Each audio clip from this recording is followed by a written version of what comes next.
All right. Shabbat Shalom. Shabbat Shalom. We are back. Continuing on with our look at the triennial Torah portion.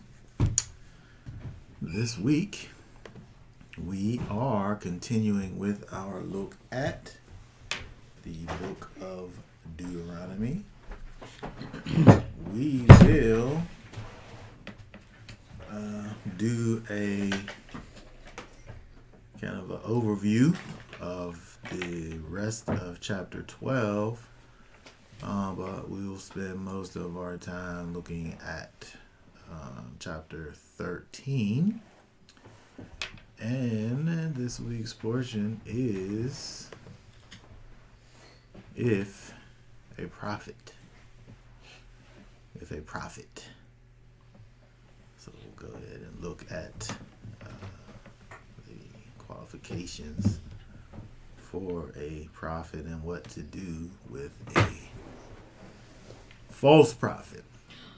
All right, so we'll go ahead. I think we'll just read a little bit of the end of 12 and go into and just read through 13, and then we'll go back and kind of recap and go through everything. Let me go ahead and pull up the verses over here. Let's see where we'll begin.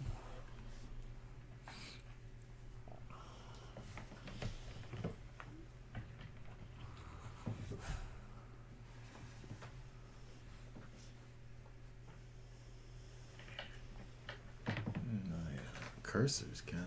There we go. All right, let's go to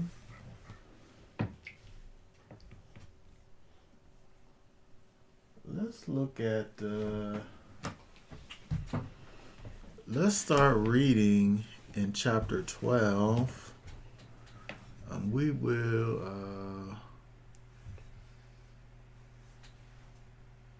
let's just start at verse 20 and read down to the end there.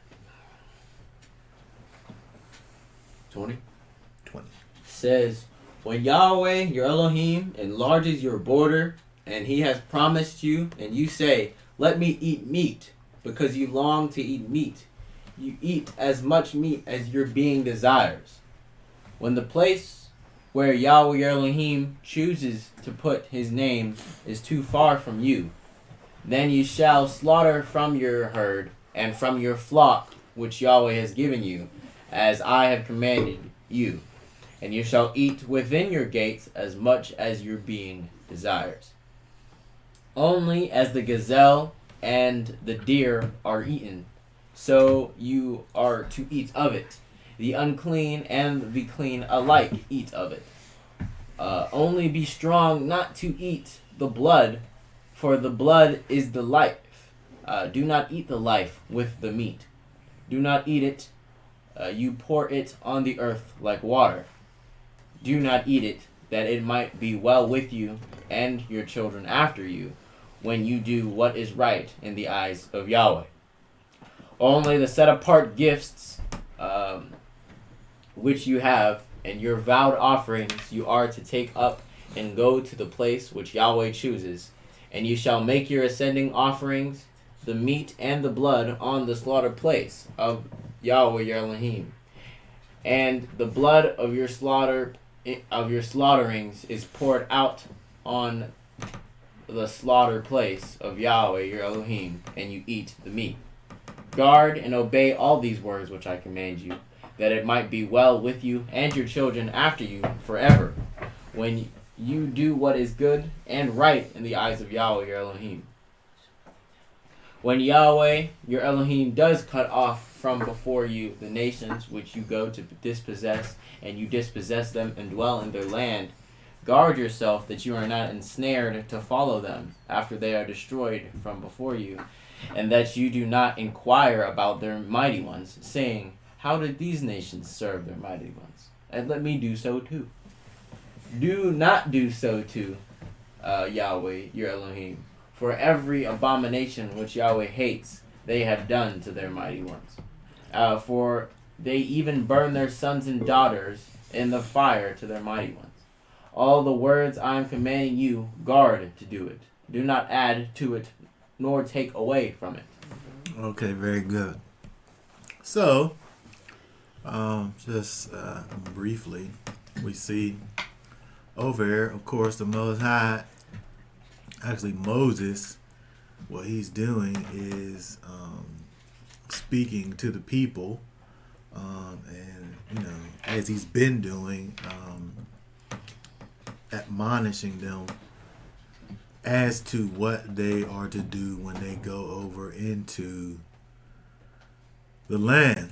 And so over here, of course, it's interesting that he begins to talk about, which he speaks about a lot actually, the idea of, when, we go over into the land, don't follow after these peoples. Don't ask the question, how did these nations serve their mighty ones? And let me do so too. It's interesting that when we think about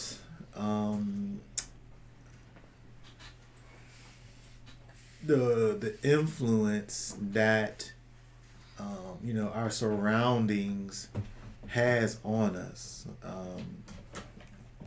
and the strength that it takes to be able to not be influenced by those that are around you. I would imagine they're going into this place, this new place, which was, of course, it was this land that was flowing with milk and honey, right? It was this place that, was the home of these these giants, right? These great people, this great nation.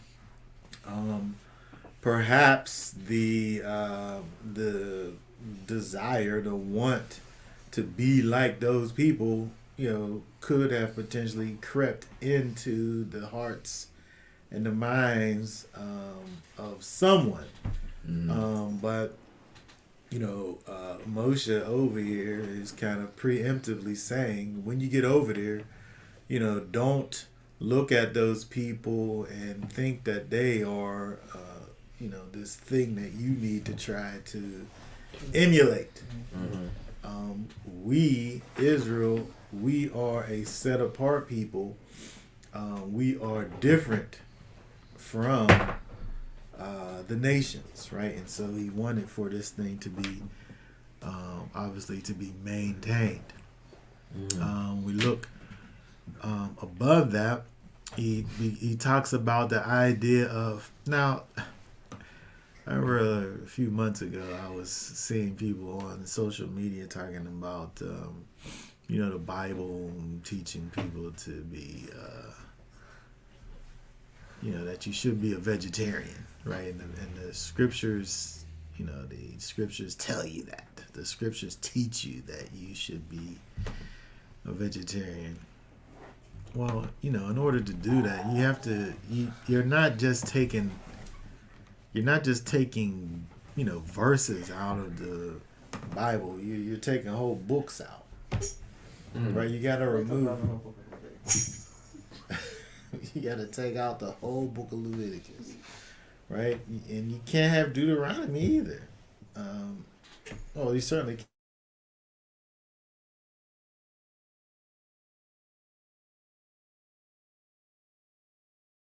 We're going to be scattered out all over the place. And be sure not to sacrifice animals, in your dwelling place. But if you want to eat some meat,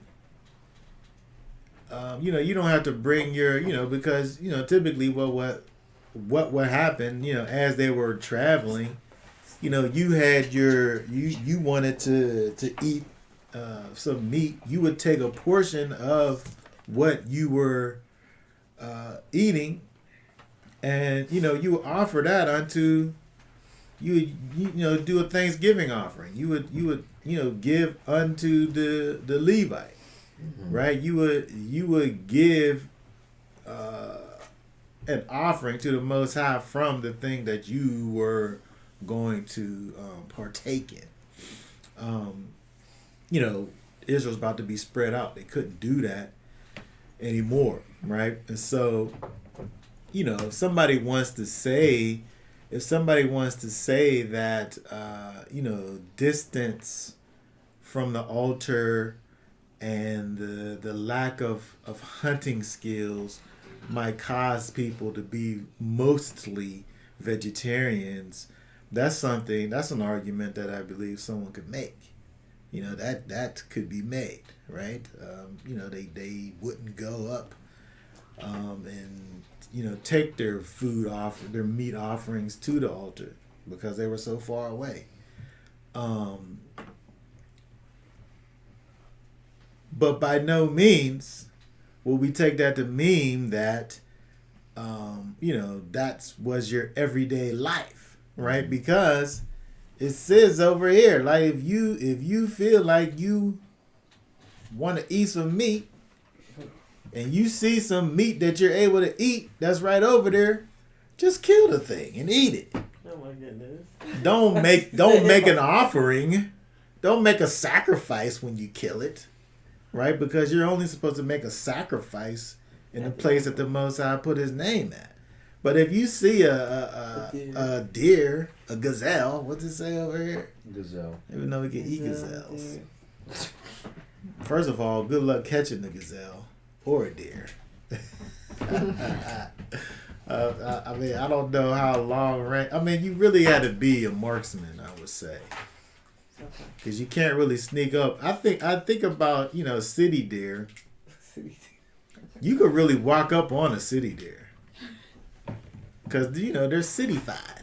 A city deer is. Cars go past, they run out in the street, and sometimes they move, sometimes they don't. But a deer that's out in tune with nature, a gazelle, for that matter, it probably took some skill. Yeah. And for the most part, these people were, they were herdsmen. They were people who they deal with domesticated animals. Yeah. And so I'm saying that in the event that they desire to go out and hunt, or maybe they had that skill that to be able to go out and shoot a deer or a gazelle, Moses is saying, do it. Just don't try to make a sacrifice. You can't make a sacrifice out of a gazelle anyway, or a deer, right? Also, the idea of the individual, the clean and the unclean alike, eat of it. If you were in a state of uncleanness, you wasn't able to go and take an offering to the altar. But he's saying over here, you could just eat, be unclean if that's what you're gonna be at that particular time or whatever. Eat the meat where you are, right? So we see this kind of these allowances that are made for the Israel, to acknowledge the fact that you can't be where the altar is at all times. In fact, other places where it talks about the pilgrimage feast, there's times when you're commanded to go to where the Most High put His name on. But other than that, you live where you're at. Mm-hmm. If you had to travel or what have you, it wasn't like you was jumping in a car and ending up somewhere in 45 minutes, right? You had to load up a camel or a horse or something, or a mule and ride or walk somewhere. And so again, we see over here with this chapter just the idea of the Most High through Moses dealing with the adversity of distance in this great land that they was going over to be in. Right, it wasn't going to be like a camp situation like it has been over these 40 years. They was going and they were going to be able to spread out and be, all over the land, which, was quite a distance, from one end to the other. And so we have this idea of, Moses putting forth these commands dealing with, first of all, don't be, trying to make sacrifices where you are. Just wait till when you go to, the place that the Most High placed His name, and beyond that, have some deer or some gazelle, once in a while if you desire that, and don't worry about taking up. Well, of course, with deer and gazelle, again, you wouldn't be taking up an offering for those things, but have some meat where you are, and don't try to make a sacrifice. People talk about these things sometimes with things like Passover.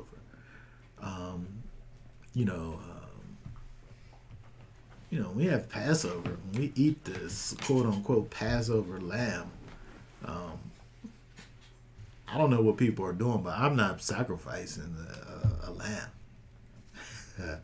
I eat lamb, but I'm not doing the sacrifice, right? I'm not doing a ceremony.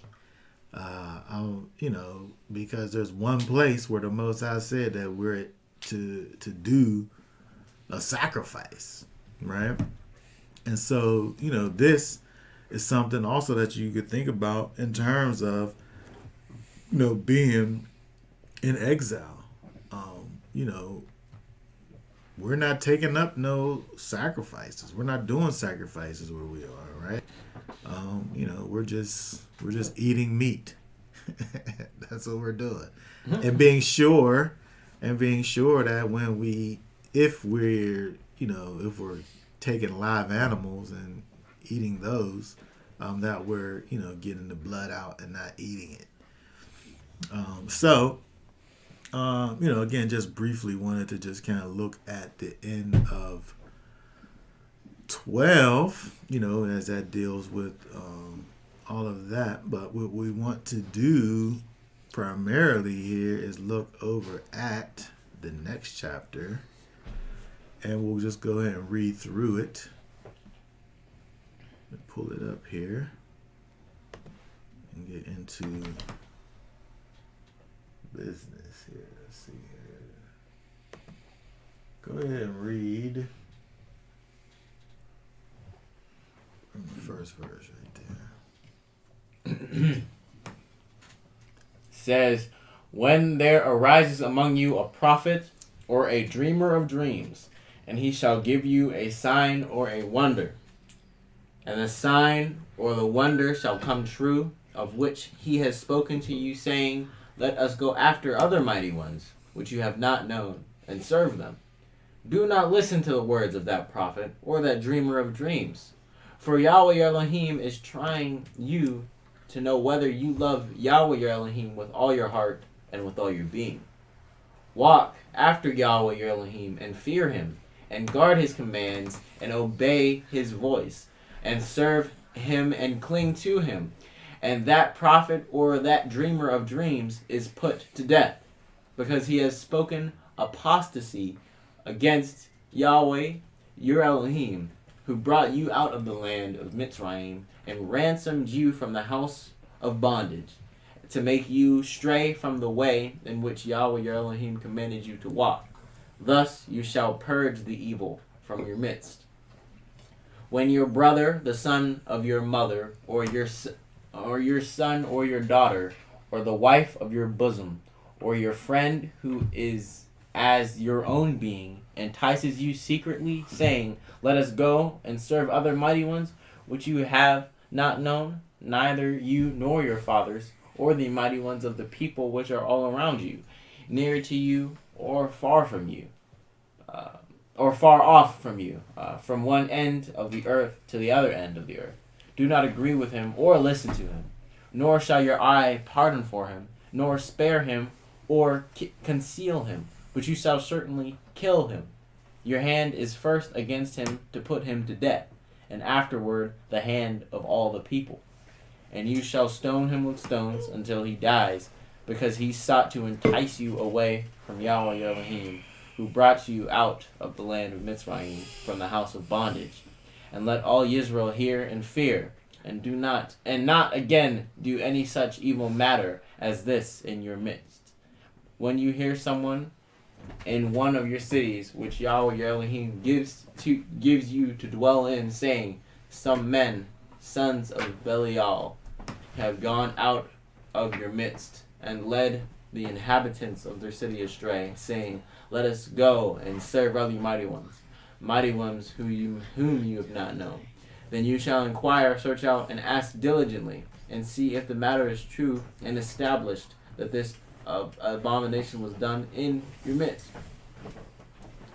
You shall certainly strike the inhabitants of that city with the edge of the sword, putting it under the ban, and all that is in it, and its livestock, with the edge of the sword, and gather all its plunder into the middle of the street, and completely burn with fire the city, and all its plunder, before Yahweh your Elohim. And it shall be a heap forever, never to be built again. And none of that which is put under the ban is to cling to your hand, so that Yahweh turns from the fierceness of his displeasure, and shall show you compassion, love you, and increase you. And he swore to your fathers, when you obey the voice of Yahweh your Elohim, to guard all his commands, which I command you today, to do what is right in the eyes of Yahweh your Elohim. All right. Very good. All right, so let's go back over. Let's go back up here. I want to, first of all, pull up for us the concordance so we're able to see the things here. Go back. If there arise among you a prophet. So let's look at this. What's a prophet?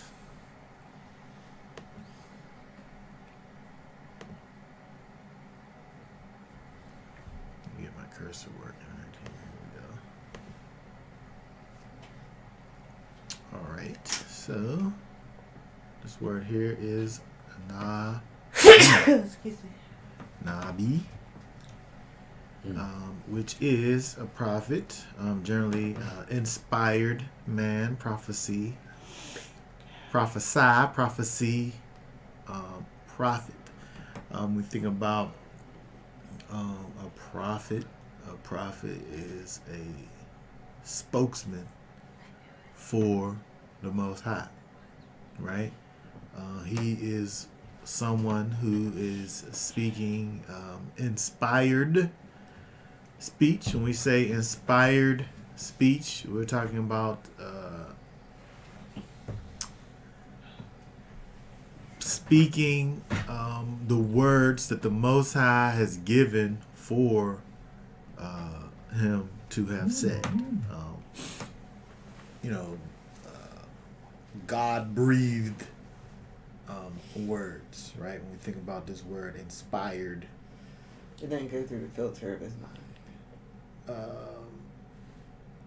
yes, generally speaking, it's what thus says Yahweh.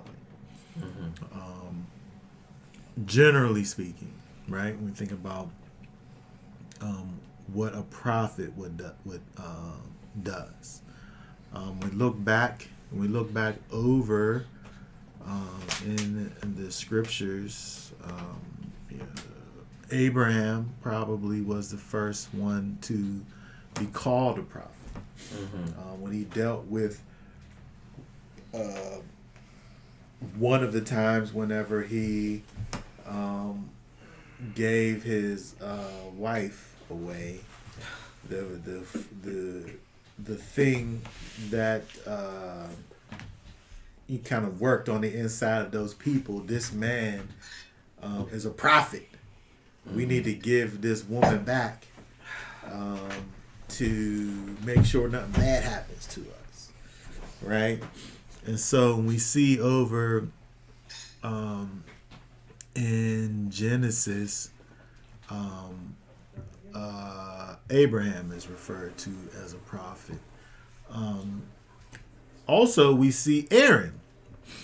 Aaron is also referred to as a prophet, or someone to at the very least, someone to operate as a prophet. We see that over in Exodus. Let's go to Exodus chapter 7. Exodus 7. Read verse 1 right there. It says, "So Yahweh said to Moshe, See, I have made you an Elohim to Pharaoh, and Aaron your brother is your prophet." Okay, so here at least we see here the idea of the action of a prophet. We see attached to what Aaron will do, through the instructions of the Most High. If we look over at Exodus chapter 15. Exodus chapter 15, read verse 20. Says, "And Miriam the prophetess, the sister of Aaron, took the timbrel in her hand, and all the women went out after her with timbrels and with dances." Okay, Miriam is called a prophetess. A prophetess, right? This is just simply a feminized word. That's the feminine equivalent of prophet. And so, but one kind of thing that we see in terms of understanding what a prophet is that we see that there is a poetic and also kind of a song singing component to prophecy. It could be, we think about again the idea of this inspired speech, but it also could be inspired song, right? We look over at with Miriam, the prophetess. She took up a timbrel, and her and the women began to sing and dance, right? And so we see that this is not limited to simple speech, but there's also a singing. We see read verse 21 there. 21, it says, "And Miriam answered them, Sing to Yahweh, for he is highly exalted. The horse and its rider he has thrown into the sea." Okay, so again, with this, what we see with understanding what a prophet even is, you have this inspired speech, you have inspired song. When we think about what a prophet would do, a prophet, of course, would not contradict what the Most High has said in his law or speak from his own mind or heart, right? Because that would be prophecy, right? Prophecy is this inspired speech. But if we think about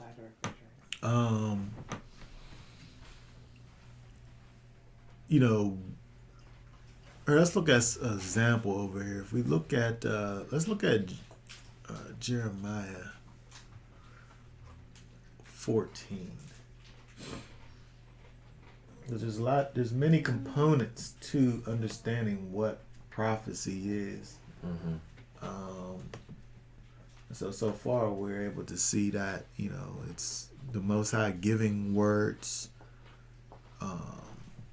to, you know, words or song to individuals. But if we look at Jeremiah 14, we can also see what it isn't.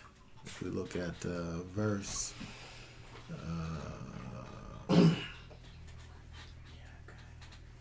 just read 13 and 14. 14 is our verse. Read 13 and 14. But I said, Master Yahweh, see, the prophets say to them, you are not to see a sword, nor have scarcity of food, for I give you true peace in this land. Then Yahweh said to me, the prophets prophesy falsehood in my name. I have not sent them, nor commanded them, nor spoken to them. They are prophesying to you a false vision, worthless divination, and the deceit of their own heart. Okay, so we see that something that is exemplary of what isn't a prophet is things that are coming from your own heart. Right? He said, I have not sent them. I have not commanded them. I have not spoken to them. Right? So you couldn't be prophesizing. You couldn't be giving inspired words from the Most High if he never sent you, if he never commanded you, if he never spoken to you. Right? These people are giving worthless divination from their own heart.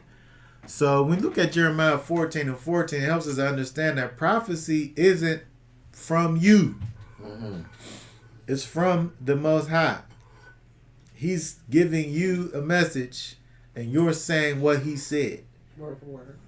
Right. It's you're not basically what he said. Yeah, it's not paraphrasing. Right? It's not from your own heart. It's what he has said. Okay? And so that's another component, you know, that we see when we think about what is prophecy or what is a prophet. A prophet being one who's not speaking from his own heart. He speak our own deceitful, wicked heart, right? But he's speaking from the words that he's being given from the Most High.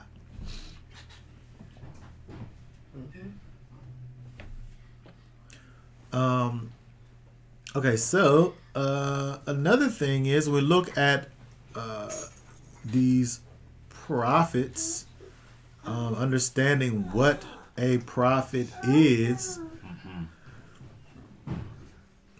We see that throughout the scripture there were those that were called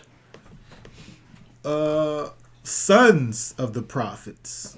When we look over in the book of Kings, we see that there were bands or companies of prophets, right? And the son in this case was actually a member of this band or company of prophets.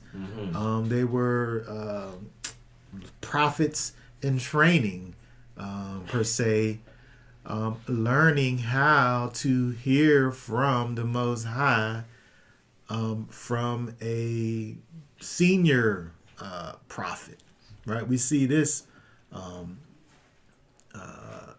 in the scriptures, right? And so when we look at, if we were to look up in the dictionary, 1828 Webster's dictionary, a prophet talks about, it says one that foretells the future events, right? In scripture, a person illuminated, inspired, or instructed by Elohim to announce future events, right? Or things that are yet to be. And so again, these are all things that we look at when we see what, or try to understand what a prophet is, what it constitutes. Yeah. Again, so when we think about this speaker of Elohim, his words are not something that come from his own self, right? They come from a higher source.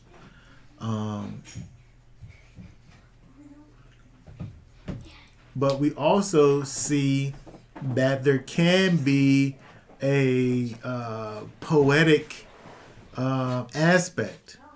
And so the way in which a particular prophecy is brought forth, we do in fact see that there is kind of this poetic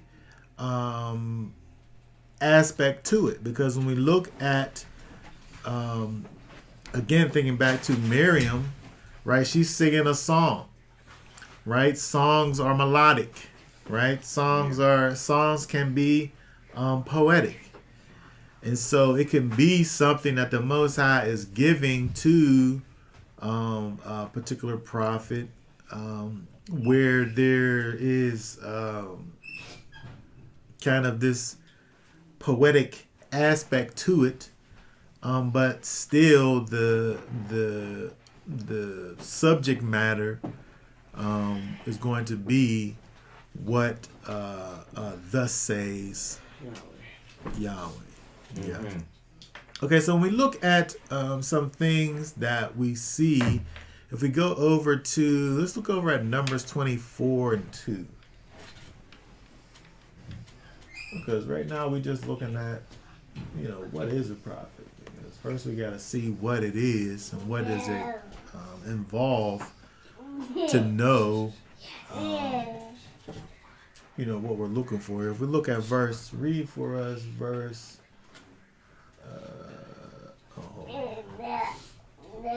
Numbers. Okay, read 1 and 2 right there.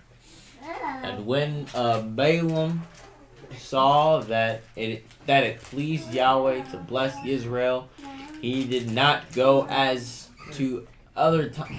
at other times to seek to use sorcery, but he set his face toward the wilderness. And Balaam lifted his eyes and saw Israel encamped according to their tribes, and the spirit of Elohim came upon him. Okay, very good. So we see in verse 2, it says that the spirit of Elohim came upon him. Mm-hmm. And so this spirit of Elohim, this inspiration, can come upon you. Right? And so when we think about that, it helps us to understand the idea that this is not something that you are creating, that's originating from you. It's something that's being given to you from the Most High. And you're saying what it is that the Most High is revealing or showing to you. It's like you open your mouth and the Most High speaks through you. So you don't have any control over it. You don't have any control over what language it's in. You don't have any control of anything. Well, to a degree. This is why I'm saying there's different aspects of it. What the thing that the Most High is saying, that you're saying that He said, is the prophecy. And there's different levels to it. Again, when we think about it in terms of what we see with Miriam, right? If she's singing a song, mm-hmm. right? There's parts of her that are coming forth in what she's saying that the Most High is given for her to say, but it's still his words.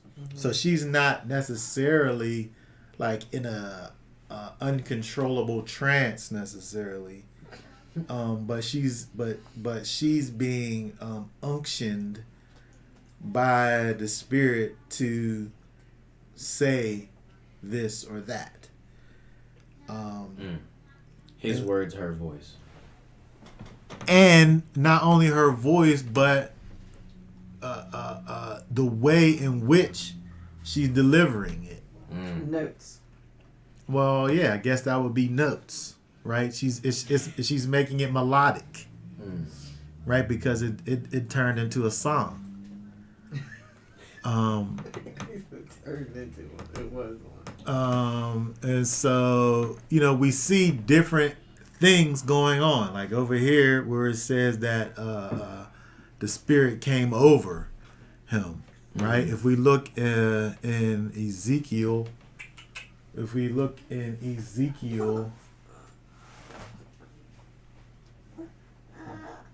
Ezekiel 11, read verse 5. It says, "And the Spirit of Yahweh fell upon me, and said to me, Speak. Thus said Yahweh, Thus you have said, O house of Israel, for I know what comes up in your spirit." Okay, so over here, the Spirit fell upon me. It just fell upon you. Well, the other one was, it came upon him. Over here, it fell upon him. We see places where the Spirit, it says, laid hold of different ones. If we look at, for instance, Numbers chapter 11, read verse 25.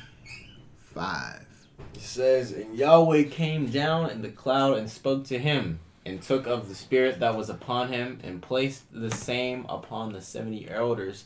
And it came to be, when the Spirit rested upon them, that they prophesied, but did not continue." Okay, so the Spirit couldn't just permanently be there, right? It comes and permanently comes upon individuals, right? Like say Moses or these 70 elders, right? And so we see these different kind of manifestations. With the thing that is the same throughout is the idea that the things that you're speaking, the things that you're saying are things that are coming from the Most High directly, right? He's saying for you, like say for instance, like and this is why there's I don't want to just say that it's kind of some as if like you've been like in a trance and like you just start speaking and you don't have any control over a thing. If I have to tell you that you need to go up the street 2 blocks and make a left and then make a quick right and then another left. That's the message, right? But I can say it different ways, right? I can say it the way that I say it, however that is. I'm saying there's going to be that human element, which we see that in the delivery per se of the thing. I've witnessed people who are I don't want to say supposedly or what have you prophesying, but I think that I think it's probably learned behavior that people when they prophesy, they start to speak like they're reading the King James version of the Bible, this says That's it. the Yahweh that thou mustest do, and this. I've witnessed people really kind of go into this thing that, and not to say that they're not saying what the Most High said, but the way that you potentially hear the Most High is the way that you know for him to speak from what you read in the scriptures. So potentially, this is the way, when you think about the Most High speaking, it's this thou, thus, and so on and so forth. Mm-hmm. But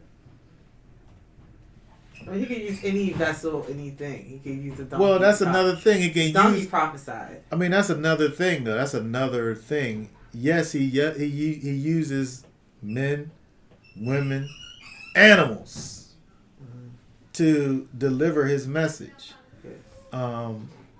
But I'm saying the way in which the person is delivering the message. The idea is that the message is from Yahweh, but there could be, this Vernacular changes. If you have a southern accent, your prophecy might come out with a southern accent. The prophecy might come out with a southern accent. Yeah, right. Yes. And so, I think it's important that people recognize, because we've literally dealt with many people with prophecies. It's just important that people understand that it's the word of the Most High, and because people they love to say that prophecy. Yeah, and they love to say that they're inspired by the Spirit of Yah and this came from Him and all this stuff. Yeah, and they love to try to tell people what to do in a way that it makes it like, if you don't do what I'm telling you to do, then you're not obeying the voice of Yah. Well, I think so. There's a principle that's involved that if you're, you can say, I mean, it's what people do. People say that people say that the Most High said. So therefore, this is why I'm doing this. Why you need to do that. Why I'm doing it. Why you need to do it. And so, but the thing about it is that we kind of, it's interesting when we look at the way in which prophecy worked throughout time, actually. Because we even see here where Moses is given these instructions of prophets, if a prophet arise and he does this and that. So he's giving you what you might do to say whether you're to listen to him or not. But then when we move forward, when we move forward in time, we get to a place where, Moses, we spoke about Moses, he's the prophet. Mm-hmm. He's the one that the Most High spoke through. And so, in fact, this here is prophecy. Because he's a prophet in the way in which they operate. They did what Moses said.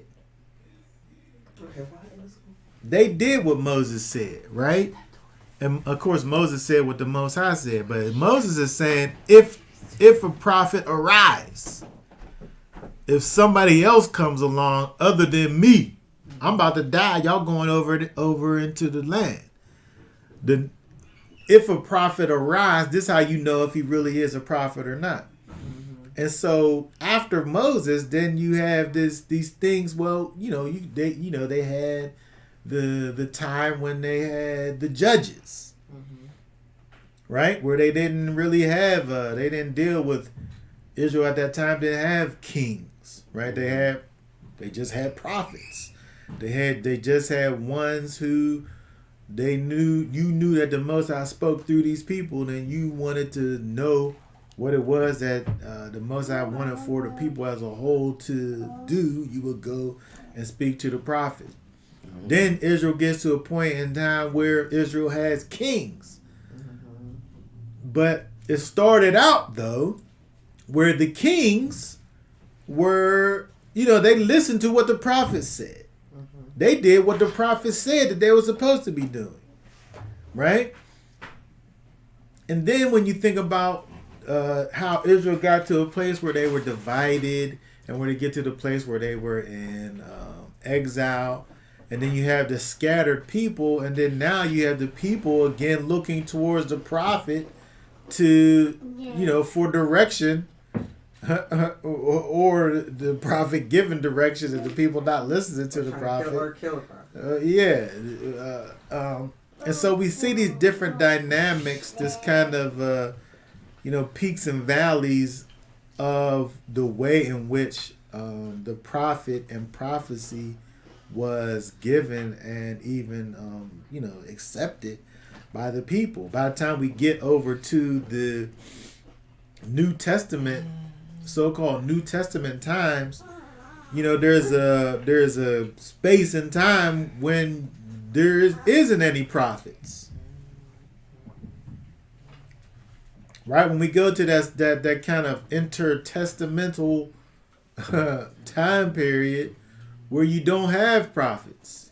Right? And the next time you hear about somebody who's speaking the words of the Most High, saying what thus says Yah, you're talking about John the Baptist, who was kind of this outcast. He wasn't a leader in the nation. John the Baptist wasn't. He was just a guy. He was this rogue guy who went around and said what the Most High said. Mm-hmm. So when you look at the place of where a prophet was, the office, so to speak, of a prophet kind of changed over time.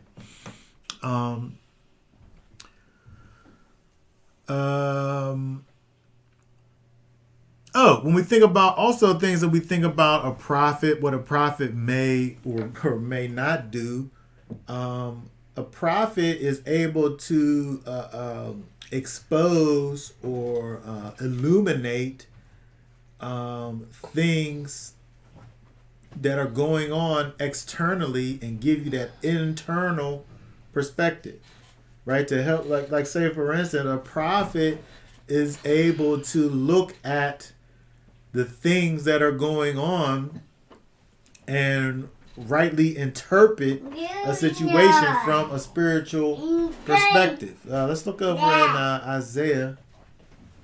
Isaiah chapter 7 here.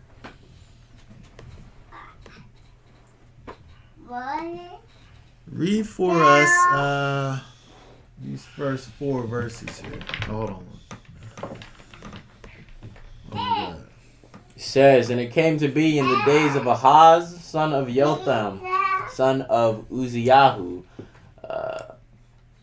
sovereign of Yehuda, that Retzin, sovereign of Aram, and Pekah, son of Ramalyahu, sovereign of Israel, went up to Jerusalem to fight against it, but could not prevail against it.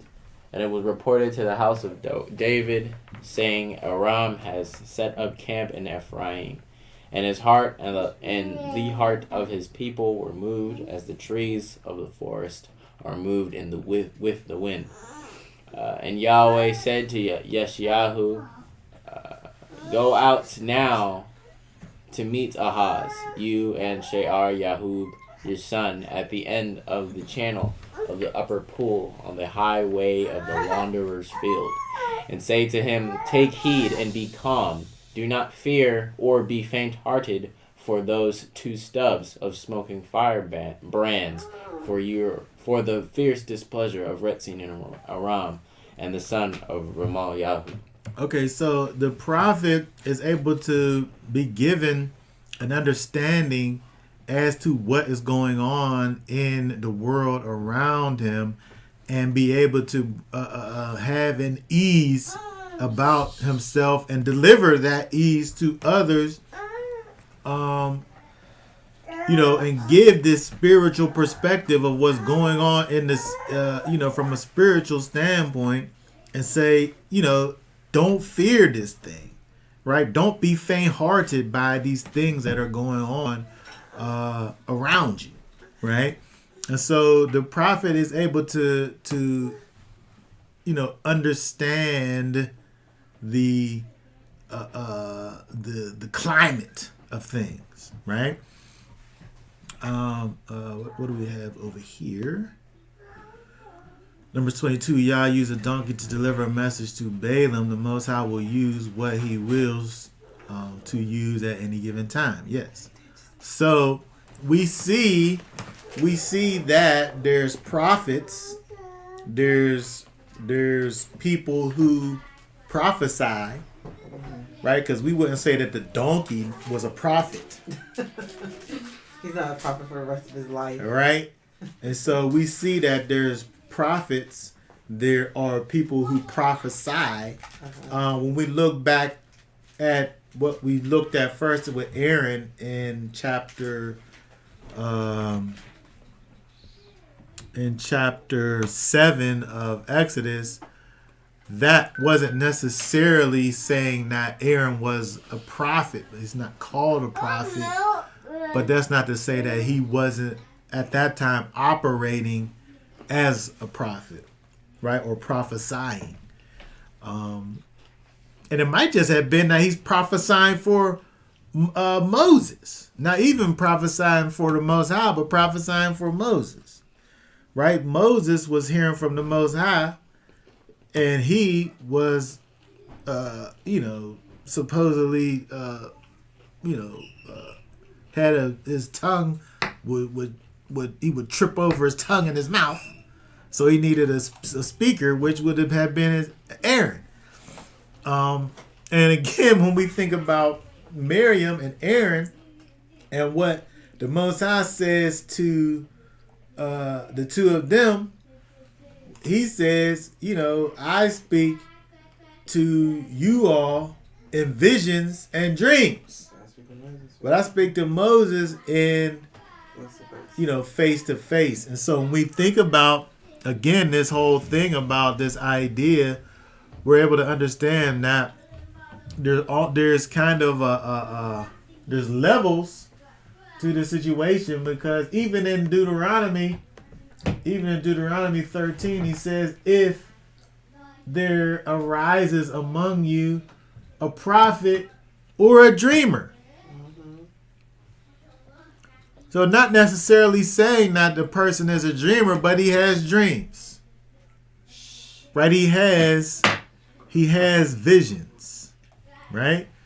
A dream could be a prophecy, but then you say what happened in the dream, but that's not necessarily the say. You don't always know.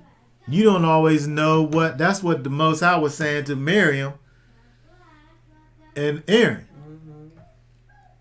I give you something in a dream. You don't always know what it is that even means. I could say what the dream said. I could say I had this dream where I was laying down in this field, and there was all these monkeys that came, and then a big Godzilla came and ate the monkeys. What does that mean?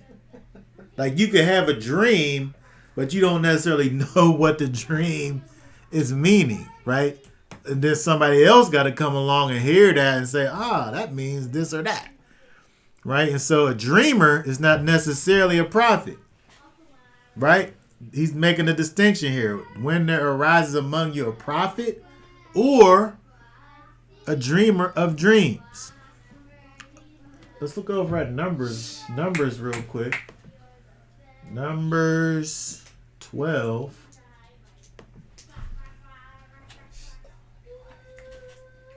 Oh, this is just that. Don't do that. Oh yeah, this is what I just was mentioning. Here, read that verse right there, verse 6. It says, and he said, hear now my words. If your prophet is of Yahweh, I make myself known to him in a vision, and I speak to him in a dream. Okay, so when we think about that, we can also see the differentiation, because the Most High, if he's speaking to you while you're in your full consciousness, right, then now he's he's giving you. It's almost as if there's more given to one who's going to hear from the Most High when he's when he's in his full conscience, as opposed to somebody who's asleep. Like you have to be asleep and totally, disconnected from all controls of your body, and then the Most High can speak to you. And then he's speaking to you. Basically. He's speaking to you in a dream though, where you don't necessarily even know that it's even the Most High's giving you the thing, or what it means that he's saying. The Most High spoke to them people, to the Pharaoh, that Joseph had to interpret the dream. That was something that the Most High wanted for the people to know, so that they could do it, so that they could be able to survive those years. The message was given to the Pharaoh in his sleep in a way that he didn't even understand it, and he needed to consult his people to even know what it was that was being said. And so, we see this distinction. Not to say that it's not still the Most High, but there's a difference. The prophet is understanding that this is coming from the Most High and he's delivering the message. The dreamer of dreams is receiving a message from the Most High, but then there's still another step that comes after that. Here, let's see what Cain, there is a difference between a prophet, yes, and a dreamer of dream, and a messenger, yes. These things are different aspects of the same thing in terms of the Most High delivering a message. He's delivering it to someone who's able to understand that it is the Most High giving it and deliver it the way the Most High had for him to deliver it. A prophet or somebody who just prophesies where, he says what the Most High says, or somebody who has a dream or a vision. Let's look over at Jeremiah. Jeremiah 23. 23, read 25 down through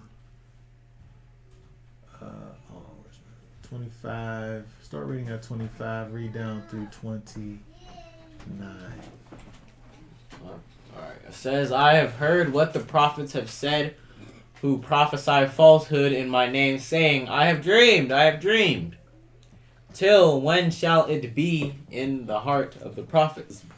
The prophets of falsehood and prophets of the deceit of their own heart, who try to make my people forget my name by their dreams, which everyone relates to his neighbor, as their fathers forgot my name for Baal. The prophet who has a dream, let him relate the dream, and he who has my word, let him speak my word in truth. What is the chaff to the wheat? Declares Yahweh. Is not my word like a fire, declares Yahweh, and like a hammer that shatters a rock? Okay, very good. So over here we see, where kind of a distinction that is being made. Continuing on with this thought here, the prophet who has a dream, let him relate the dream. And he who has my word, let him speak my word in truth. Right? So the person who's bringing forth this prophecy, potential prophecy through a dream, may or may not be delivering this thing correctly. Mm-hmm. But the one who literally has the word of the Most High, right? He, in fact, is delivering that word of truth. And so when we think about the caution that Moses is bringing forth, if you have a prophet if you have this dreamer of dreams, we got to figure out if the thing that he's saying, if it's in fact coming from the Most High or if it isn't. Is it or isn't it? Mm-hmm. Right? And so signs and wonders don't necessarily make the thing be true. Right? Because in what we seen in Deuteronomy, he said this person got signs and he got wonders. The thing came true. But that's not the problem. The problem was that he was causing you to do something that's outside of the scope of what the Most High would have for you to be doing. Right? And so if it don't come true, if it, as far as prophecy goes, if it don't come true, then, he's a false prophet. Mm-hmm. But if it came true, he could still be a false prophet. Right? He could still be false even if it did come true. Let's look at 2 Thessalonians over here.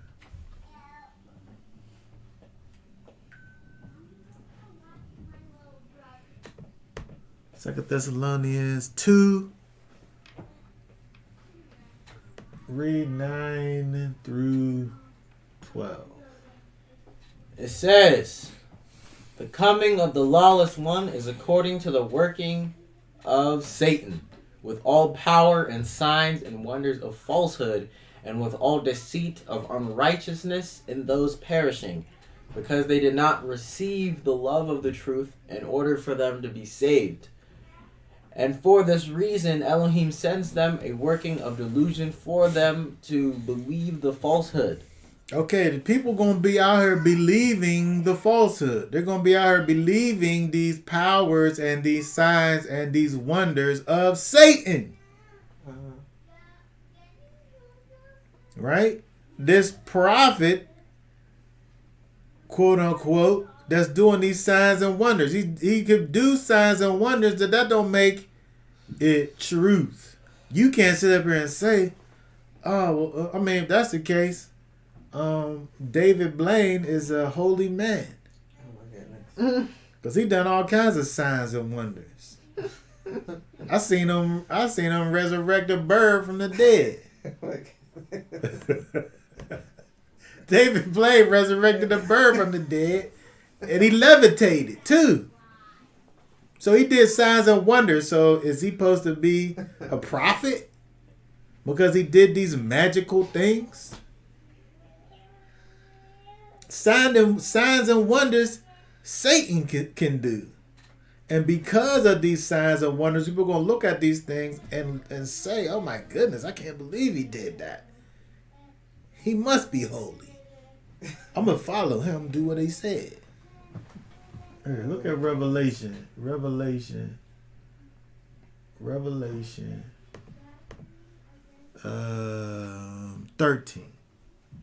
Revelation 13, read verse 11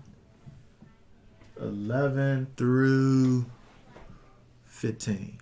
And I saw another beast coming up out of the earth, and he had 2 horns like a lamb, and spoke like a dragon. And he exercises all the authority of the first beast in his presence, and causes the earth and those who dwell in it to worship the first beast, whose deadly wound was healed. And he does great signs, so that he even makes fire come down from the heaven on the earth before men. And he leads astray those dwelling on the earth because of those signs which he was given to do before the beast, saying to those dwelling on the earth to make an image to the beast who was wounded by the sword yet lived. Okay, we got people who was deadly wounded and healed. We got these people who's doing these great signs and wonders, making fire come down from the heavens miraculously, that are going to cause people to think that these are holy people. Somebody tried to cut his head off, and he's still alive. The Most High must be on his side. He won't let him die. I'm going to follow after him. But when we look over here at that verse over in Deuteronomy, just because their signs and wonders come true don't mean that you're supposed to be following after these people. Right? That's not the criteria. And you know, when we look at Yeshua, just because the main thing that he did, the thing that he did the most was these signs and wonders, that's not the reason why we say that he is who he said that he was. Mm-hmm. Right? Is that along with the fact that he came in the name of his Father. Mm-hmm. And he said for you and I to obey what the Most High has said. But when we look over in Deuteronomy, it says, let us go after other gods whom you have not known, and let us serve them.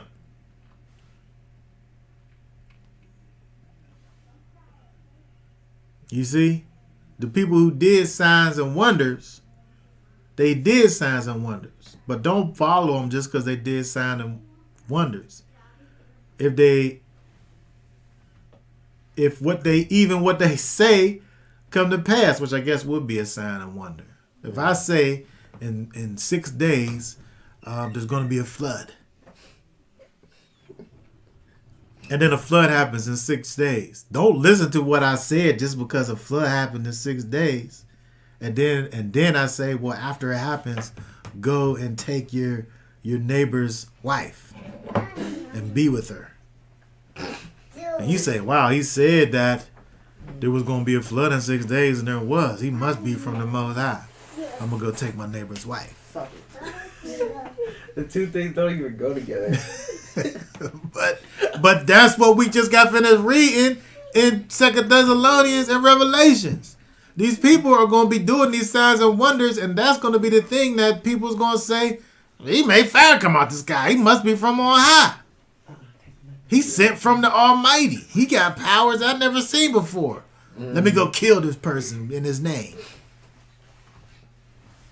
He's starting a revolution. This is how the kingdom's going to be taken with force. Let me go kill these devils.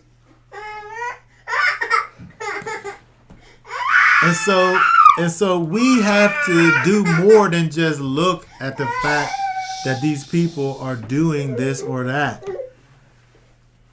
He said that these false prophets are going to say, let's go after other gods whom you have not known, and let's serve them. Mm-hmm. Let's abide them. Let's work for them. Let's be in bondage to these gods that you never knew before. Meanwhile, in the last chapter, we just talked about the fact that you can't go over here and look at these people and the gods that they had and say, what's up with these guys? I want to follow after them. Let me go back over here and do Deuteronomy real quick.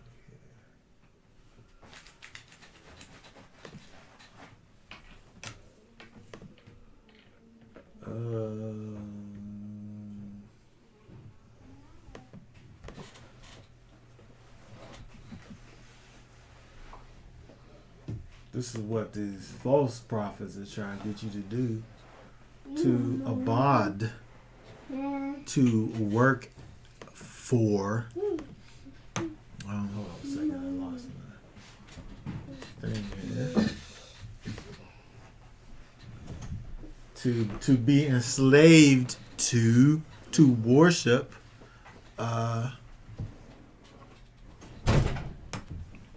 these false gods. Here, let me see my let me pull up my little whiteboard here.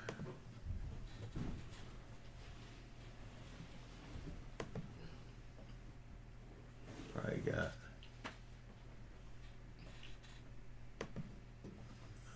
I don't have a clean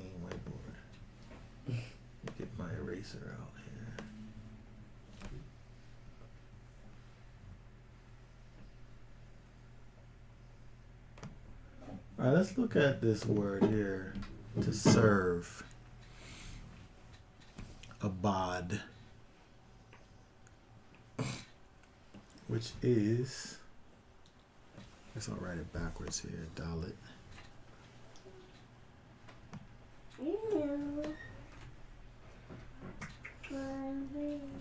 Bait.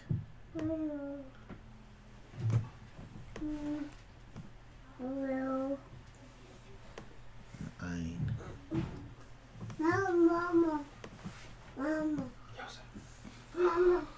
Okay, so in the ancient we have a I. Yes. Sit down. We have a bait, which is the tent plan, and the door. So the I in abad here is to watch. Is the eye that sees or knows. We have the idea of intimacy here, right?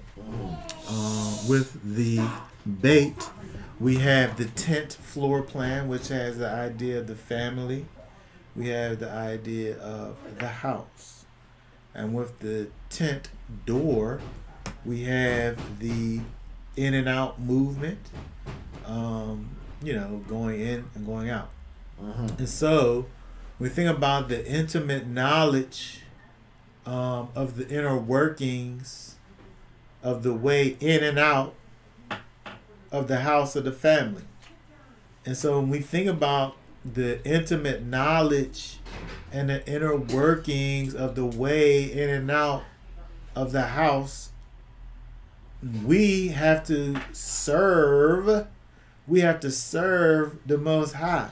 Mm-hmm. If we're dealing with the intimate knowledge and the inner workings of Satan, if we're dealing with the intimate knowledge and the inner workings of these false gods, and having and knowing the ins and the outs of the house of Hasatan, right? This is in direct opposition to what it is the Most High wants for us to be doing. Mm-hmm. He said, don't even seek to know about how these people worshiped their gods. You don't got to know that stuff. But this prophet over here, he's saying, I want you to know the intimate knowledge. I want you to have intimate knowledge of the inner workings and the ins and outs of the house of these false gods. Mm. Okay?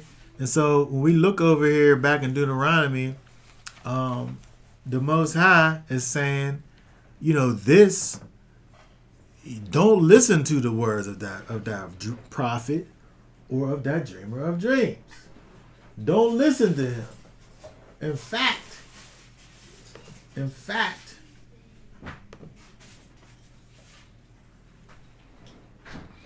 he said, this, in fact, is a test. Mm-hmm. He let you come across this person who's going to sit up here and give you these false words, these lies, to see if you, in fact, love the Most High with everything, with your all. If you're going to truly be wholehearted towards the Most High. Mm-hmm. If you're going to, in fact, dedicate your appetites and your desires, your mind and your understanding to the Most High fully.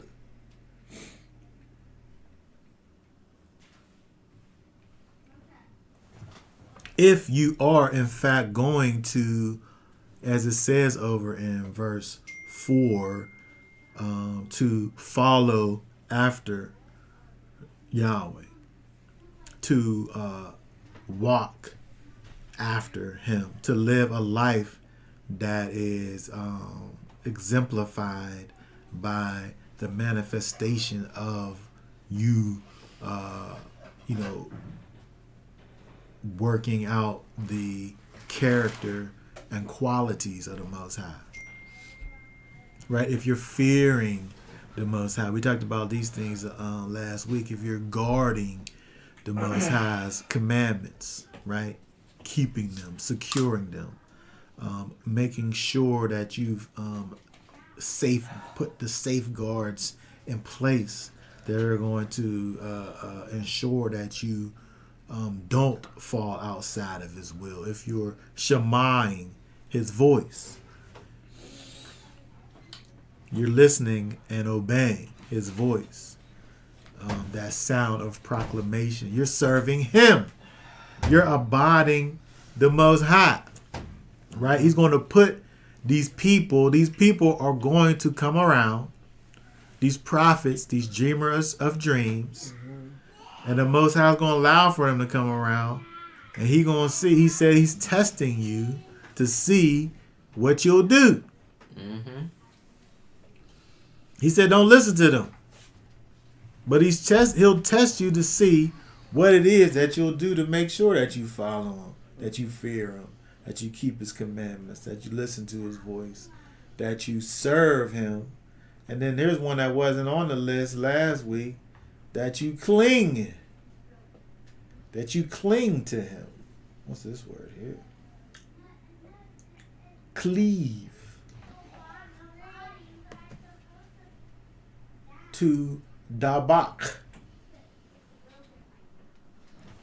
to impinge, to cling, to adhere, to catch by pursuit. That's interesting.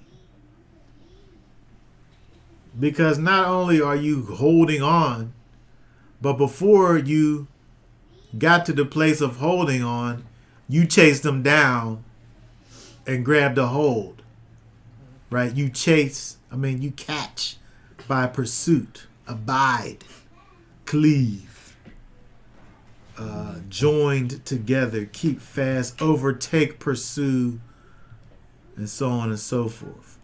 And so when we think about this idea of clinging to Him, I've experienced with some of these children clinging. Right, this idea of just being affixed to another human being. Right? Mm-hmm. To adhere like sticky tape.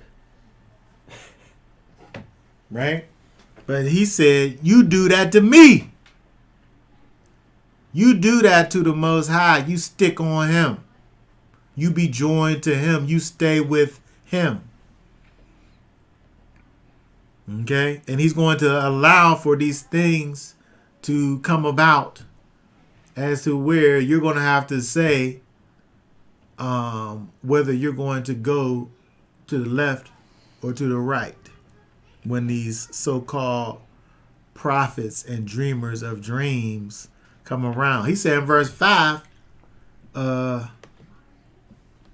put that person to death. Kill them. Right? So that you could purge the evil that's among you. Mm-hmm.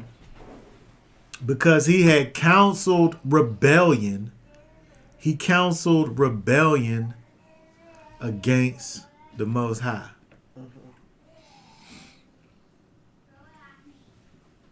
Let's look at that.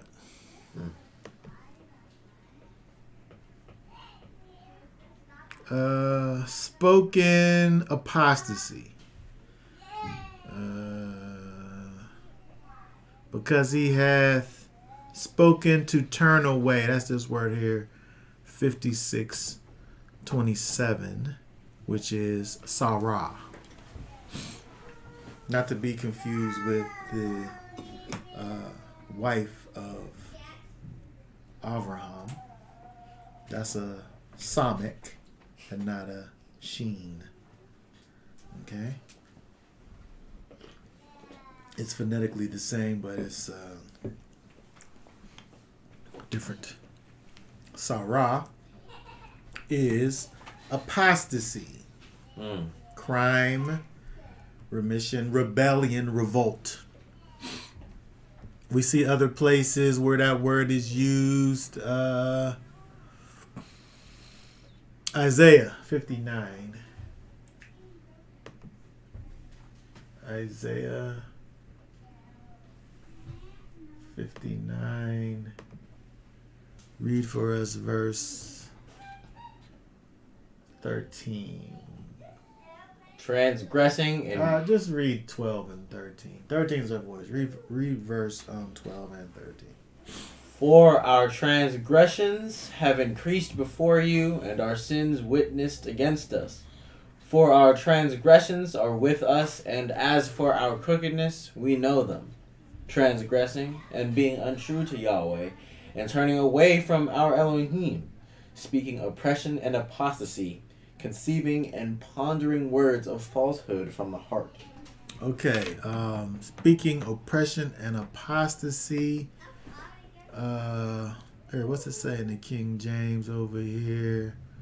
Words of falsehood, oppression. Oh, revolt. This is the word right here, revolt. Jeremiah 28 and 16.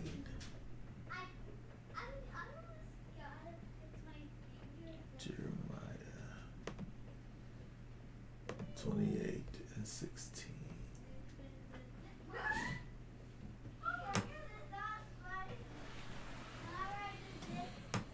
Go ahead.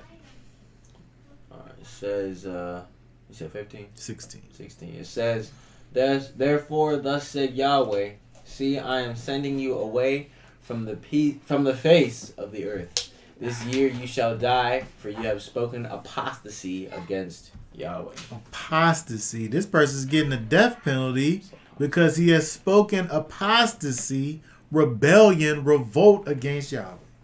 This year you shall die. Why? Because you have spoken apostasy. The same thing that happens to this person over here, this prophet or this dreamer of dreams, the same reason why he's put to death, because he's counseling rebellion, revolt, apostasy against Yahweh.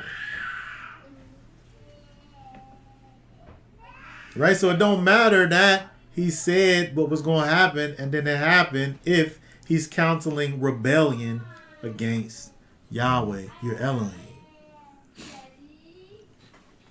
Rebellion is a serious offense. Rebelliousness, what's it say in 1 Samuel 15 Tell them to be quiet. and 23? Read verse 23. 23 says, for rebellion is as the sin of divination, and stubbornness is as wickedness and idolatry. Because you have rejected the word of Yahweh, he also does reject you as sovereign. I mean, this is rebellion. It's not the same word, but the idea is exactly the same. It says, for rebellion is as the sin of divination. Divination is this abominable thing. That when you was caught doing it, thing was abominable. You was put to death. Stubbornness and wickedness is as wickedness as idolatry, right? Because you have rejected the word of Yahweh, he's going to reject you. But that's the same thing that we talk about with this prophet, who's not only is he rejecting the word of the Most High, but he's teaching the other people to reject the words of the Most High too. Yep. Not only is he operating in a state of rebelliousness, but he is the propagator of rebellion.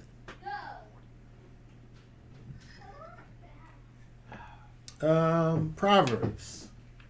This is a good one here. Proverbs 17.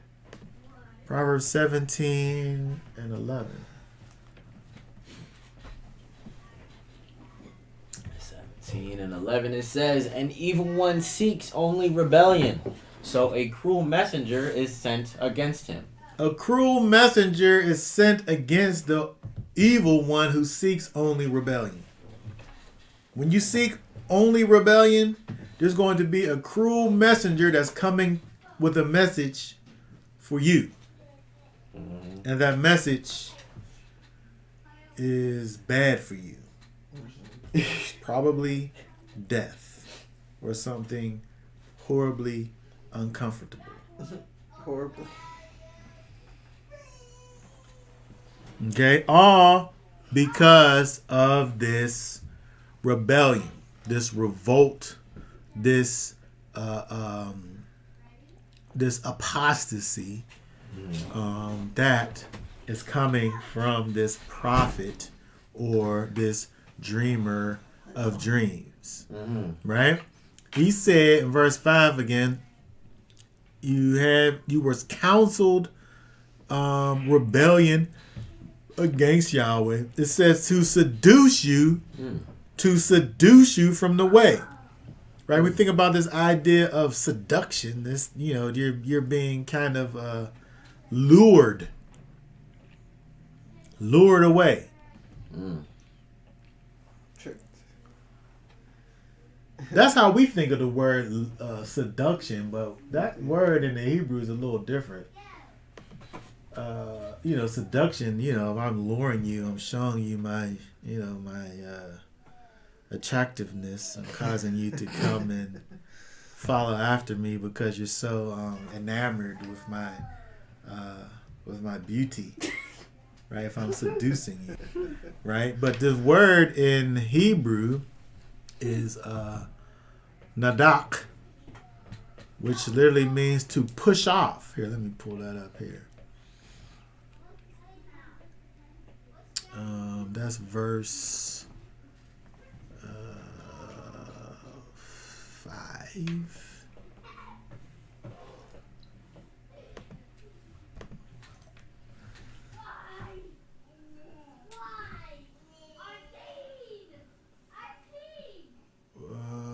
That is, let's see here, 50. 80 to thrust. See, it's interesting that we see what the King James does here. Redeemed you out of the house of bondage to thrust thee out of the way. Right, that's a little different than what the scripture version did, which was seduce. This word here, thrust, nadak, to push off, right? To strike, to mislead, to inflict, to banish, right? To chase, to draw, outcasts, right? And so we're dealing with the action that's moving you out of the way, right? It could very well be a seduction, right? Because we see the deception that's involved in it, right? So we could see that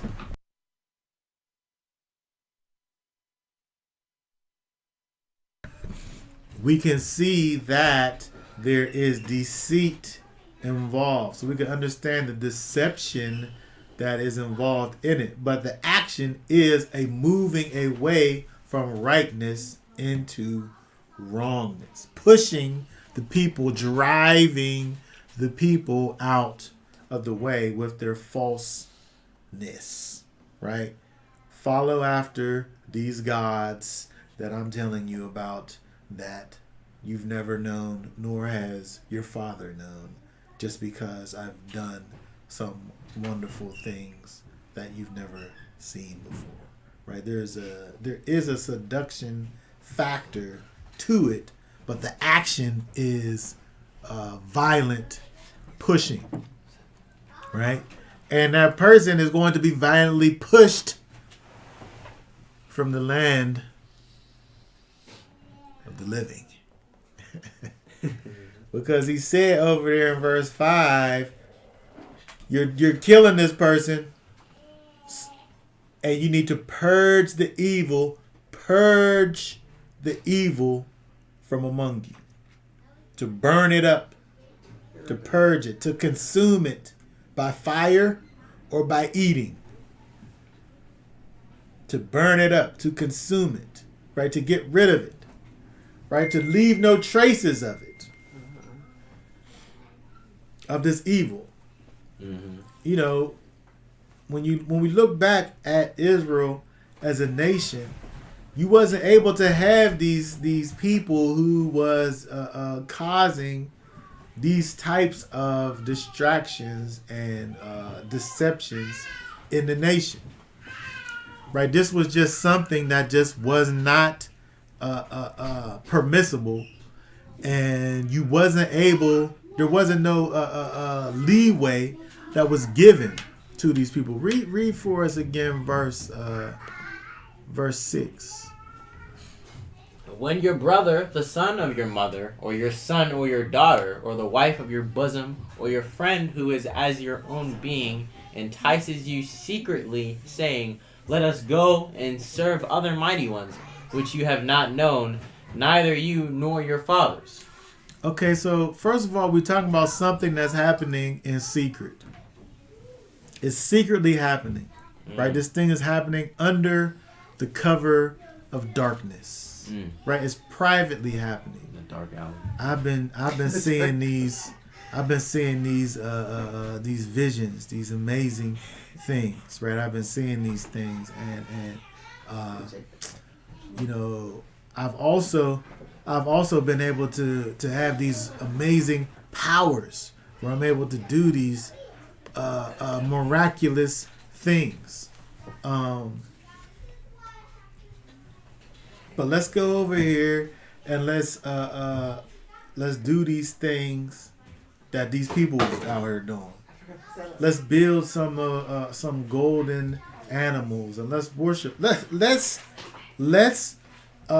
sacrifice these animals unto the Most High. Right? That's something that's against the commandments. Let's sacrifice these animals unto the Most High in a place that He didn't say to do it at. And my reason is, I've been seeing these miraculous dreams. I'm able to say what's going to happen in the news before it happens. I prophesied that Russia was going to blow up. Where they fighting? The Ukraine. I said it was going to happen. That's why you should listen to me. And therefore, you should listen to everything that I say. That's what these people do. They do these miraculous things, and then they say, I've been right these 10 times. So you need to listen to me on the 11th time also. Because 10 times I showed you that I say what's going to happen. But again, that's not the criteria. So he's saying in verse 6, your loved ones is going to entice you into doing these things. People that you love, your brother. Not your half brother, or not your adopted brother. Your mother's son is going to entice you into wickedness. Your actual son or your daughter is going to entice you into wickedness. Your favorite wife that you cherish is going to entice you into wickedness. Your friend of your very own soul is going to secretly say, let's go and serve other gods. And you're supposed to kill them. Wow. You can't listen to these people. It don't matter who they are and how close you are to them if they are moving you out of the way of the Most High. You can't allow for your connection to human beings, your loved ones. You can't cause your loved ones to be able to entice you secretly away to serve other mighty ones. He said, kill them.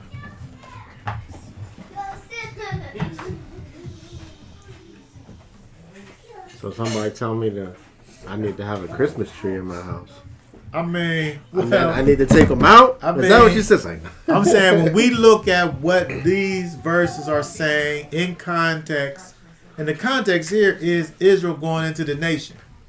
Right. Israel as a nation, that can't be allowed in the nation. In the nation. So I don't care how close the relative is to you, they have brought destruction upon themselves when they entice you secretly and say, let us go and serve other mighty ones. And so Yeshua talks about this idea, right, from a different perspective, right? If we look over in Matthew 12. Matthew 12 and 48 through 50. But he answered, but he answering said to the one who spoke to him, who is my mother and whose are my brothers? And having stretched out his hand towards his taught ones, he said, see my brother, my mother and my brothers. For whosoever does the desire of my Father who is in the heavens is my brother and sister and mother. We can't look at somebody who's enticing us secretly to serve false gods as who they naturally are to us. They cease to be who they naturally are to us when they would entice us secretly to go against the Most High.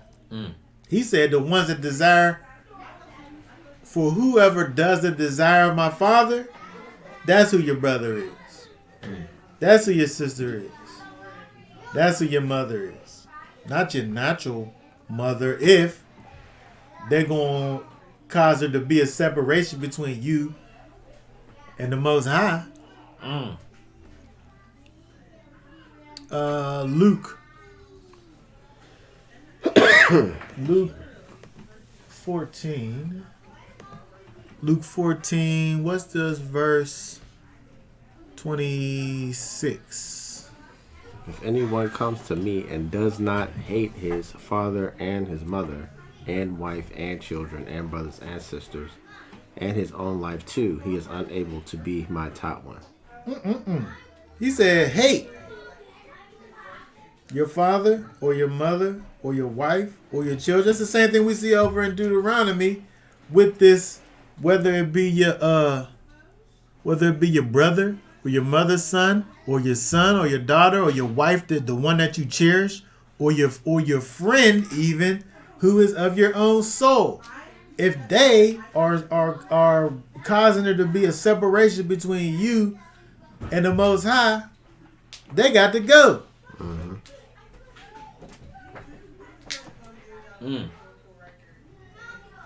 I mean, clearly, when we look at verse 6 in Deuteronomy 13, again, when we talk about this in the context, this is dealing with the nation.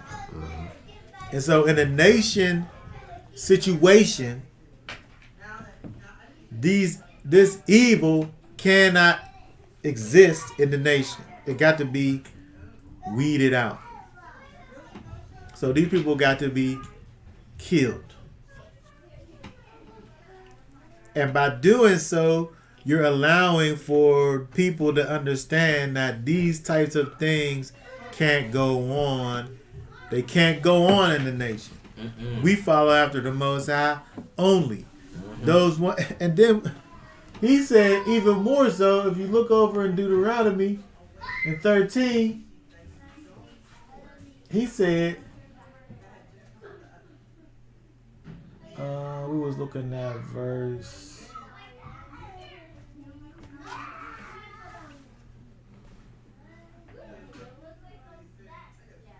Oh, going down to verse 9, he said, you do it.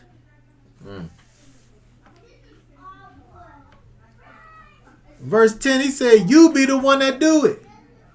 Verse 9, you shall certainly kill him. He's secretly telling you You don't say, well, I'm just not going to pay him no attention.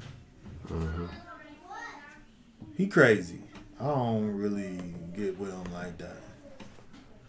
He said, you be the one to do it. Your hand is first against him to put him to death, it says.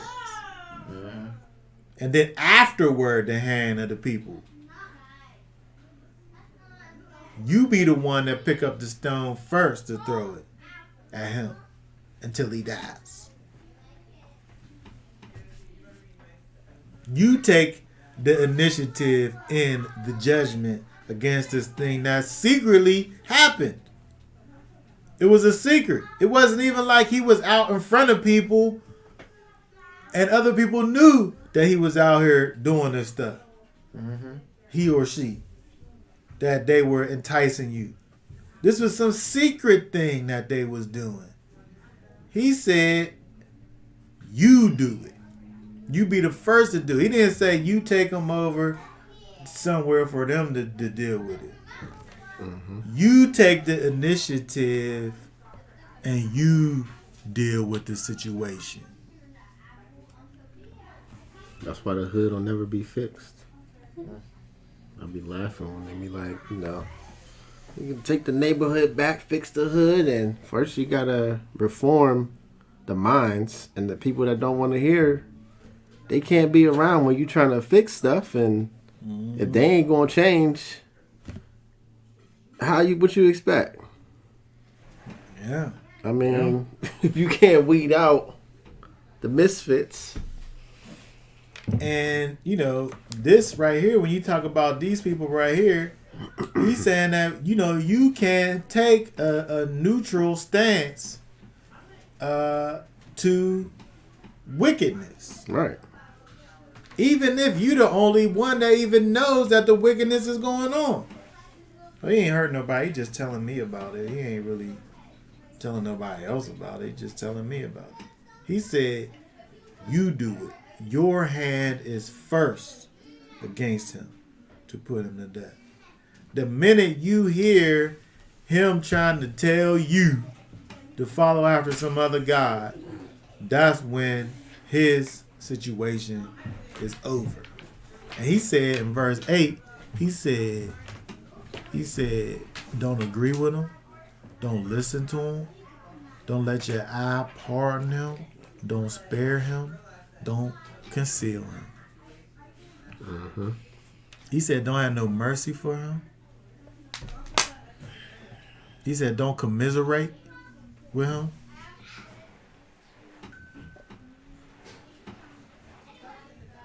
Right? To conceal, to plump, to fill up. Right? Don't try to cover up. Don't try to cover up what he did, what he said. Don't try to change it. Don't try to make it be okay. And so again, when we think about this from a perspective of how we supposed to deal with things, even now, you sit up here and go killing people in our current situation, right? This is not what this is talking about over here. Because we, the context, when you go over into the nation, when you go over into the land, this is what you do. But we're not in the land. We're in exile. But we have to have a certain thought about wickedness and unrighteousness within the nation of Israel. And people who call themselves followers of the Most High and followers of Yeshua.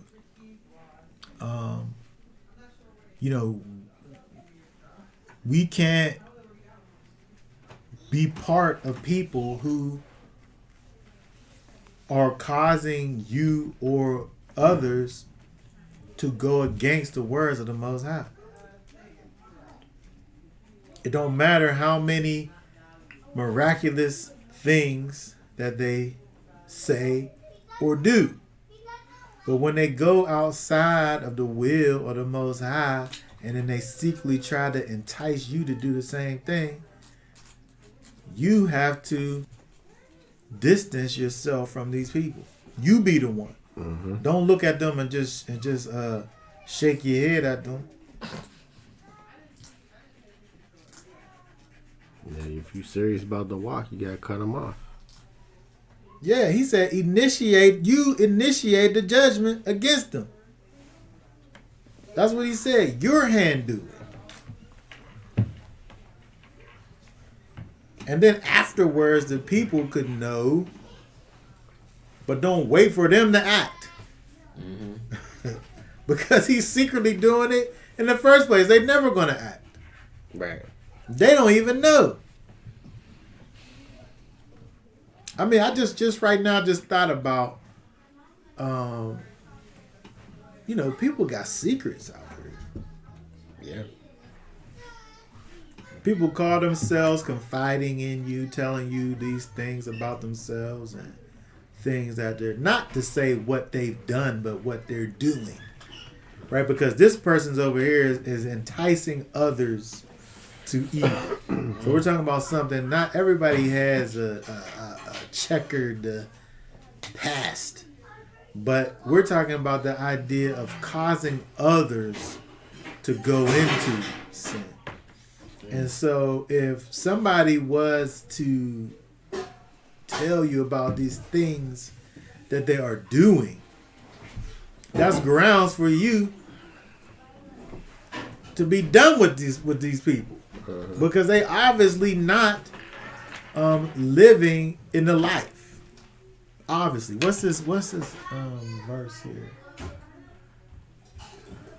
Romans 16, 17, and 18. What's that?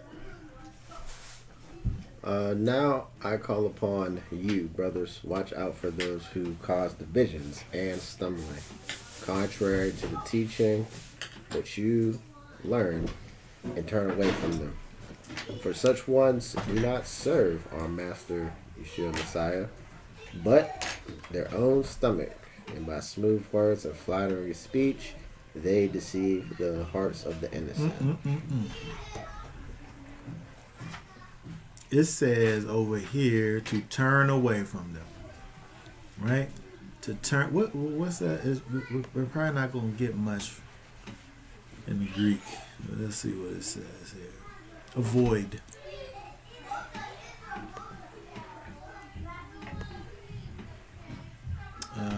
Deviate. Shun. Decline. Avoid. Eschew. Go out of the way from those that are, you got to separate. You got to separate, and you got to be the one to do it. You can't say, man, he crazy. I don't know what he talking about, but I'm just going. It says in Deuteronomy to initiate, you put your hand to the judgment. You do it. You expose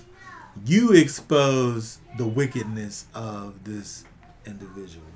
And they said, don't have pity. Don't have pity. Don't spare them. Don't conceal them. But again, back in Deuteronomy, he said, put them to death. Yep. And so, and again, this is dealing with somebody who is your loved ones. These is your loved ones. This is just not even a random person. This is somebody who is close to you, your favorite wife, your child, your best friend. Nobody's off limits. Nobody's beyond the judgment that the Most High desires within the nation. Because he can't have, and the problem is nowadays the fact that we have so much division, where it's different.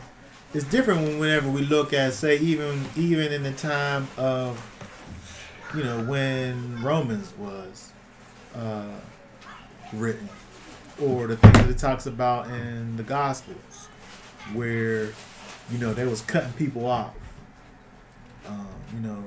In terms of a particular congregation, this person start acting up, and you exile them. If you lived in the city, if you lived in Jerusalem, and you got excommunicated from the Jerusalem church, it wasn't like you could just go down the street to the next one. That was some real judgment. You was excommunicated. You had to get word from somewhere to know about this person. Yeah. But now, in these days and times where we're so disjointed, ununified, you could sit up here and do some abominable thing and show that you truly aren't one that serves our master Yeshua, get kicked out of a place, go down the street and just join this other place where they don't know nothing about your abominations. Mm-hmm. And you could just be happy in your abominations with these other people who don't know nothing about you. Yep. Never get corrected, reprimanded, or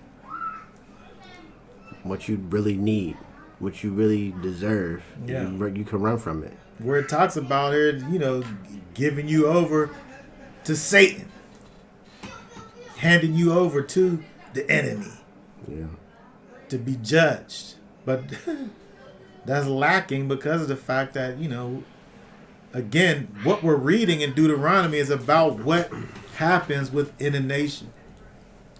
And so the only way that we're able to have practical application of what we see over here in Deuteronomy is for people to actually be connected with each other.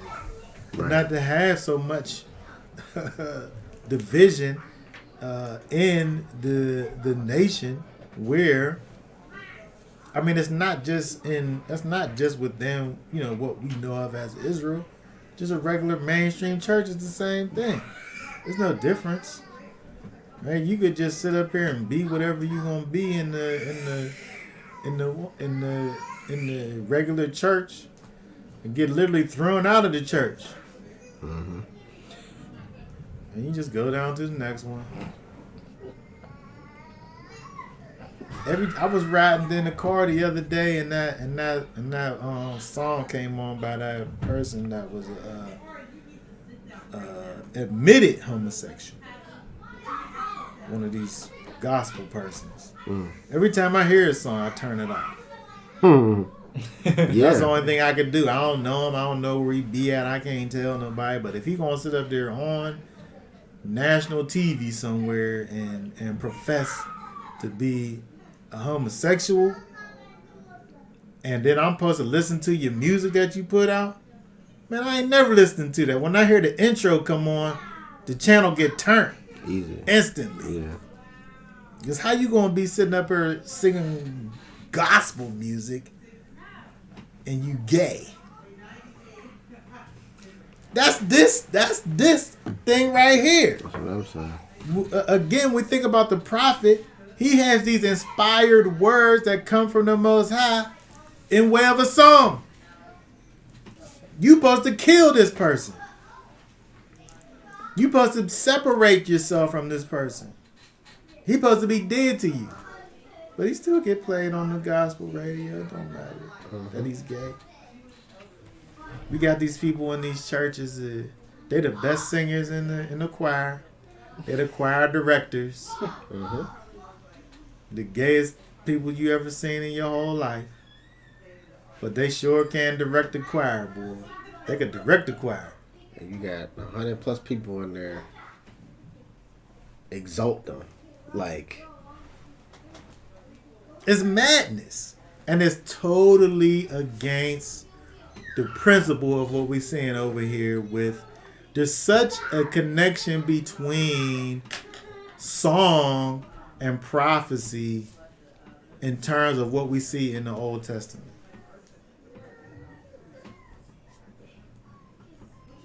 And so when you sit up here and think about what these people are doing, giving these so-called inspired words from the Most High, and living in a life that's totally contrary to the Most High, and nothing happens, it's the whole thing is a total abomination. Right. When we go over here, if we go back, oh, hold on, what's this say over here? This is an example of Leviticus 10:10, making a distinction between set apart and common, and unclean and clean. I mean, but this is something. Again, if we throw out the old part of the book, if we don't pay attention to what it is that the Most High, the foundation that the so-called New Testament is built on, if we move that out of the way and come up with this other thing, it makes it okay. He's the God of love. He loves everybody. Mm-hmm. He loves even the gay people. That's like they don't read the it's like the Most High is a contrast. So you got good things and bad things. Like it's like they don't read the full book. They don't read the judgment. Or just overlook it. And it's the foundation, though. Yeah, that's what's supposed to keep you on some kind of track. I mean, if you even think about it, if you think about a foundation for what it is, of a building, I can't make it to the second floor without going through the first floor. Yeah. I can't get there.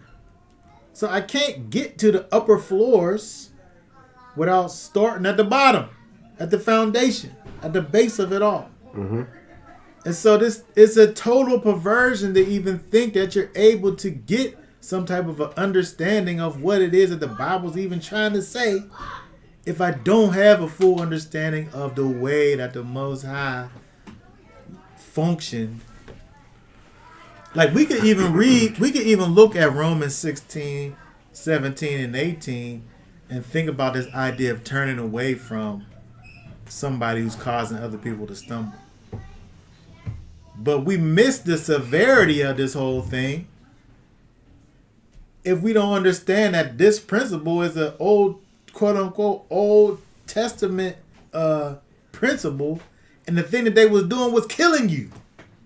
Uh-huh. And they use the same words. But we lose out on the context because it's a different language. It's a different culture. Right. Yeah, people when you come renewed as a man, you gotta. I guess it's hard to do too because you're brought up in it, but you learn it quicker when you gotta remove everything you've been taught. So that means society, culturally, it's hard to do because when you do it, everything makes sense quicker. Because then you go through society like, man, after you know the scriptures and how things should be ran the right way, then when you look around, you like, I can't believe who came up with this? Like, you could just see the wickedness everywhere. But you gotta separate today's, like literally how the world is, and have a clean slate to adopt this stuff, and then. I don't think people do that. Well, they try to merge it with today. Well, it's a shortcut way. People get their mainstream Christian catapult, and they get in their catapult, and that catapult shoots them up to the upper floors. Yeah. And they miss the bottom. They didn't walk up it. They didn't go up the stairs. Yeah, experience the whole thing. They could even cut the elevator or the escalator from the bottom. They skipped all that and got in their catapult that shot them up to the top. Yeah. And they don't know the foundation. They don't know how they got there. Yeah. They don't know why they're even supposed to be there. Yep. Because they're skipping a step. You just went all the way to the end. You turn the movie on and you fast forward it all the way to the end, and you don't even know why it's a happy ending.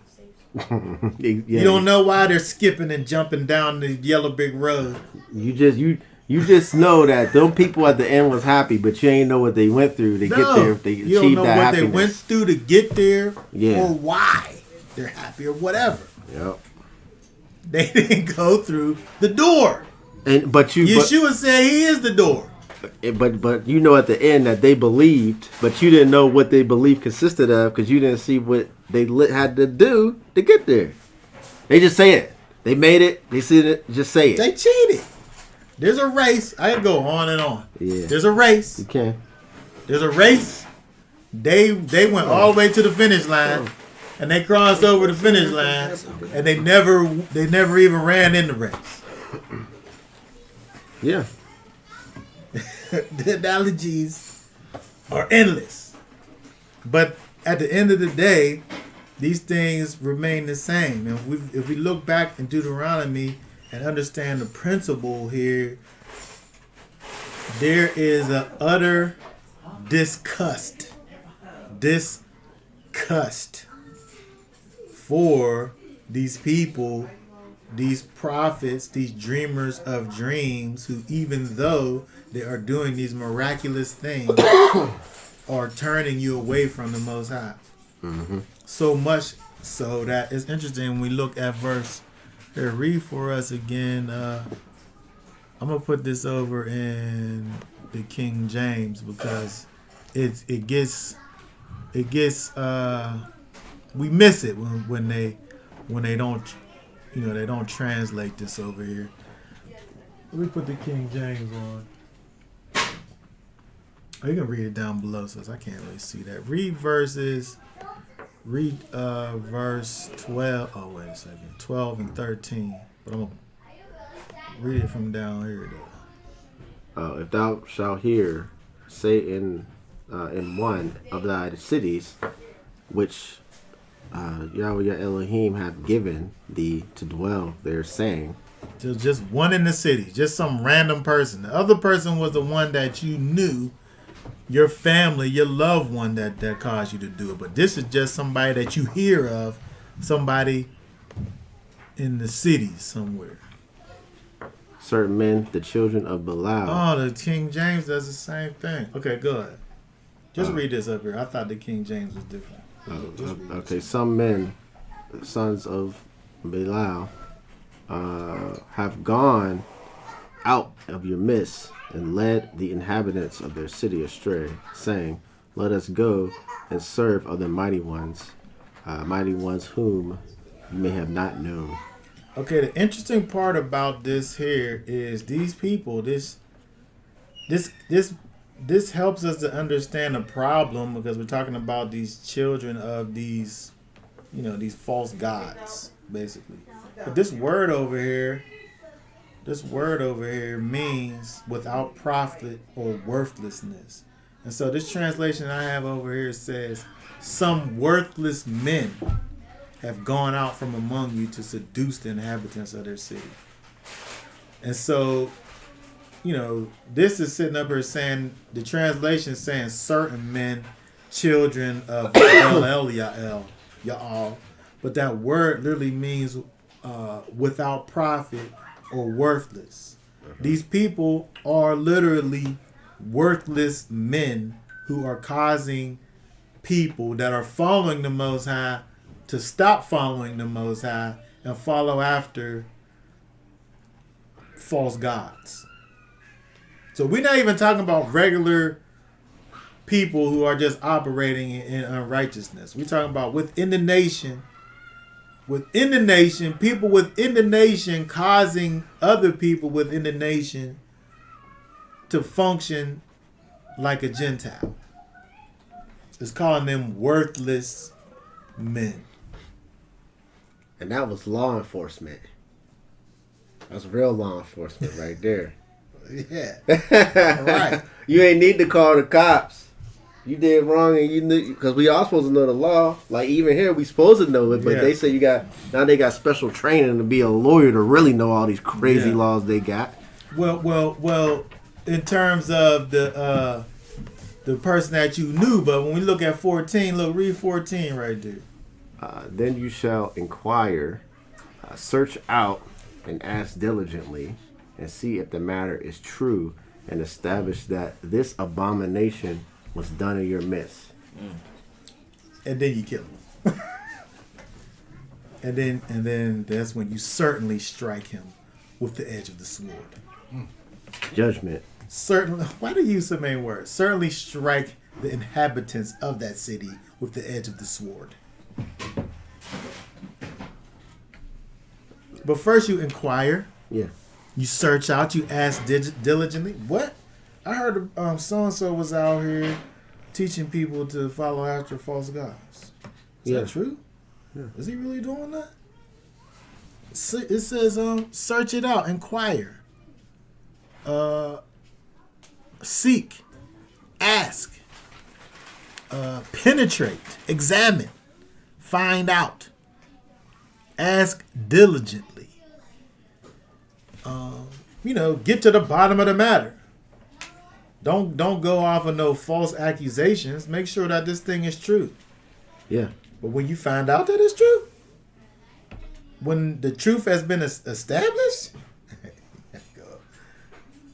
when you know that this person really was doing all of this, it said to the inhabitants of the city, because he didn't literally cause them to do it, right? It says led the inhabitants. Some worthless men have gone out of your midst and led the inhabitants. They caused them all to go astray. And let us go serve. It said, you shall certainly strike the inhabitants of the city with the edge of the sword. This is how wicked the world is these days. They got all of these innocent practices, so-called innocent practices, like Christmas and Easter and New Year's. All of these are based around false deities. Yeah. And you have this whole innocent way of portraying, following these rituals and these practices. And you have a whole lot of people who are just lining up, and then they don't even want to do the research. You show them the papers. Like I remember I used to have the whole papers on Christmas. What it meant, Mithra, and all of the different things. People don't even want to see it. They don't. Yeah. Go Go ahead. the big problem is it's America. When going over this topic here, America, you could do anything on this land. You be any religion, like anything. So once you put that idea in a person's mind, you got to reverse that. To be like, no, that's what this place taught you is not right. You shouldn't be able to just do anything because it's chaos. That's it right there, and that's why people have the option to reject it, to be like, nah, because down the street they can do whatever, or over there they prospering. So that's what make it even harder for people to even see Christmas associated with gifts or that kind of like wealth, receiving, getting stuff. It's hard people to reject that alone. I know. It's for the kids. It's child abuse if you don't. You ain't giving them kids no Christmas. The kids got no Christmas. Oh, that's chat. Yeah, They calling the people on you. Yeah. What else you doing in there? If they ain't got Christmas, what else you doing to them? Exactly. What kind of life is you living over there? Exactly. But when you think about what you said over there, it goes with this idea where it talks about this idea of certainly, where it says you shall certainly strike the inhabitants of the city. You got to there's the cleaning of the house got to be so deep because it's just not it's a whole mind frame. It's a whole thought process that has to be changed. Yep. That people, when we get into this understanding again, when you build in the foundation that that is necessary to live this life, understanding that he said, gather all the plunder in the middle of the street and completely burn it. Don't take nothing from that wickedness that they was doing over there, and don't cause that to increase you. Yeah. There's no good thing that I'm able to take from these other wicked customs that these people are doing that I'm able to bring over to this side, and it be something that's acceptable. Well, what if you use it for a different purpose? Like, that's not. I know what it was made for, but I'm going to use it to do something good. From a principle standpoint, this is saying.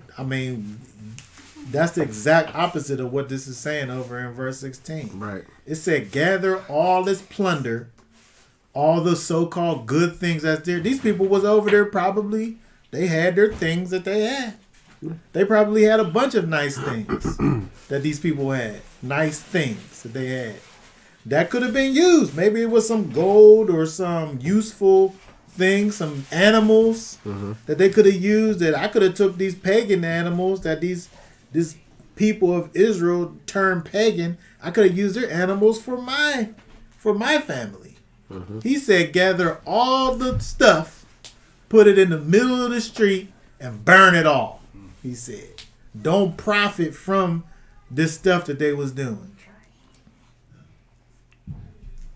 And just let it sit there and don't even build on that stuff no more. And it's just going to be a heap forever. So people could go by and look. When you think about that, the place called Gehenna, which was this this burial place.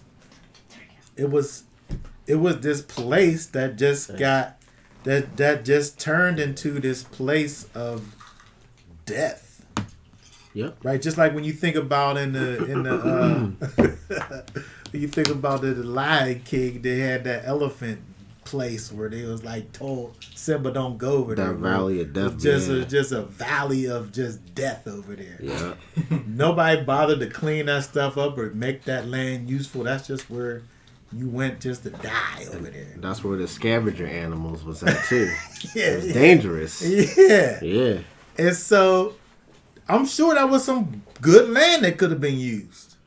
But he didn't say use the land, repurpose it, take their things and use it for good. He said get rid of all that stuff, kill it all. The people and the place. And so from a principle standpoint, we can't justify these things that we say, I really just think about the risen Christ. I know bunnies just for the kids and the eggs just for the kids. It's really all about the resurrection.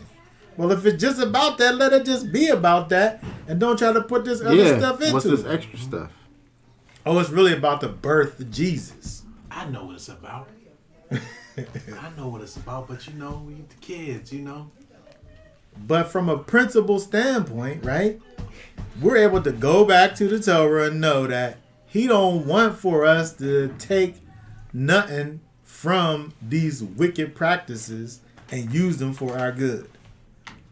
Yeah, that argument don't stand against what this word is saying over here. Right. People, you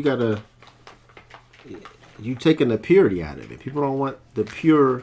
We don't want the pure Most High. Like, Nothing that he like. That's why the book said, "Don't add or take away from my word." Don't Like let the thing watered down and don't saturate it. that people trying to add and throw this in. We can, it ain't hurting nobody, nothing. Yeah, I don't look at it that way. Well, my thing, he probably wanted all this stuff burnt because of the inspiration of how the thing came to be. Anyway, that idea, he want that burnt up. Yeah. People that think like this, that's the result. Burnt up. Yeah. And so, I mean, the thing about it is that we're able to look over here at these things over here and see that the Most High is about right and wrong. And there's a differentiation. We're talking about this place that we live in now. You can't tell nobody that they wrong these days. Right. Well, that's just your opinion. That's what you think. Right. I always hear, well, the God I serve, I always hear that. I mean, I that's the end of it, right? Because you admit to me, yeah, exactly. You admit to me right now that we don't serve the same God. It's so easy for me to stop talking to you once you say that. I'm like, oh well, the God that I serve. Because what could I say? I just be like, well, my God going to take your God out, and that's the end. I gotta walk away. It'd be like, we gonna see who's powerful at the end. We'll see which ways prevail. Right. Well, okay. We'll see what your God could do. I'm trying to see what he could do against mine. People used to say that. I'd be like, "Oh, you went to that new store they got. God's for us. God shopping. They shop for a new one. They make a God specifically based on your needs and your necessities. Because there's so many gods out here. People be picking them off the shelf. Take they Cyrus. create gods now. Oh yeah. They don't even. There's some people out here that they serve a God that only they serve. A person, real personal. Lets them do that. I was like, oh, you got you a specifically God just for you. Mm-hmm. Yep. Just tailor made. Mm-hmm. Yeah. Which is really themselves. Exactly. And so when we sit up here and we look at this thing that we've been given in Deuteronomy chapter 13, it helps us to be able to understand how we're able to know if this thing that these people are trying to give to us is right or if it's wrong. We're able to test a prophet. Mm-hmm. We could know. It told us. It helps us to be able to test who we call the Christ. We're able to test it. Yep. Because it said if this prophet, if he comes along and he does signs and wonders, which Yeshua did. He did all types of signs and wonders. He walked on water. He healed people from leprosy, which nobody's done. He made blind people see. He made deaf people hear. He made dumb people speak. Mm-hmm. He did signs and wonders. But what he didn't do was tell people that they didn't have to follow after the laws, statutes, and commands of the Most High. So he don't fit into that category. What do it say over here in Matthew 5:17? Do not think I came to destroy the Torah or the prophets. I did not come to destroy, but to complete. For truly, I say to you, till the heaven and the earth pass away, one yah or one tittle shall by no means pass from the Torah till all be done. Okay, so somebody who knows what the truth is, they could always come to this over here. Mm-hmm. You could always come to these two verses right here, and you stuck. They try to get unstuck and say, "Till all be done," and then he said, "It is finished." Right. So all is done. Exactly. Yeah. When He said up on the cross, "It is finished." So everything's done. Is it though? Did he do everything that he came to do when he said it is finished? He didn't even resurrect at this point. He told his disciples he was going to die and come back. And so all is not done, so you can't even go there. But before you even get to that place, if he says, if Yeshua said, this is read over here in in the red letter Bible, this is red letters, that's what he said. If I don't know what destroy means, and I don't know what complete means, what I do know is that they can't mean the same thing. Because he said, I didn't come to do this. I do not think that I came to do this. I don't know what destroy means. I did not come to destroy. I don't know what that means. But to complete. So he didn't come to do A, but he did come to do B. Mm-hmm. So B can't be, it can't mean A. Mm-hmm. It can't mean the same thing. Mm-hmm. They got to be different. But the way that people treat this whole thing is that he did away with the law. But when we think about this word that's translated as to fulfill, there's the people, the experts in the language are able to help us to understand that this completion or this fulfillment is in terms of the same way we think about the completion of a prophecy or the fulfillment of a prophecy. He didn't come to destroy the law or the commands, but to fulfill them. If a prophecy is being fulfilled, then it's coming to pass. Right? The thing that the prophecy talked about, those things are coming true. And so if we think about the law and the prophets coming true, coming to life, Yeshua tried to help his disciples to understand what the law and the prophets even meant whenever he came back and talked to them in Luke. Let's see where it's at in Luke. In Luke 24 and 44, what's that say? 44 and 45. He said to them, these are the words which I spoke to you while I was still with you, that all have to be fulfilled, that were written in the Torah and Moshe and the prophets and the tell concerning me. In 25. Down 25. Okay. Then 45. Then he opened their minds to understand the scriptures. Oh no, what's this word over here? This is interesting right here.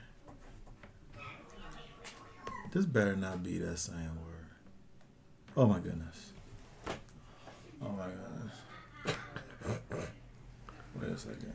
Nobody can see my face right here. Oh my goodness. I can't believe this is the same word. He said over here in verse 44 that all have been fulfilled. He said, these words which I spoke while I was still with you, that all have been fulfilled. This word here, paleo, whatever that is. Hold on.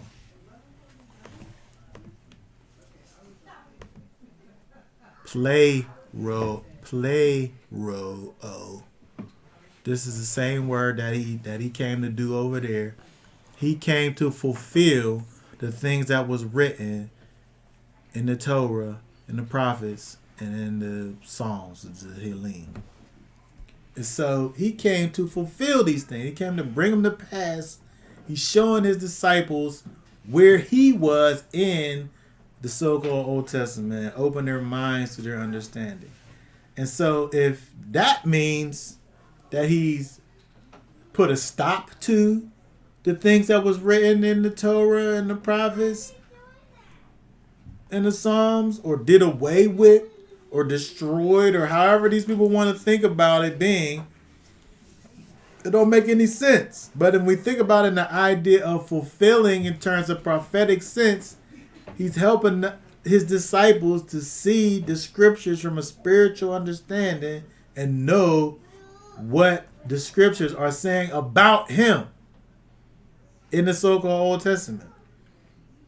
And so that's what he even came to even do.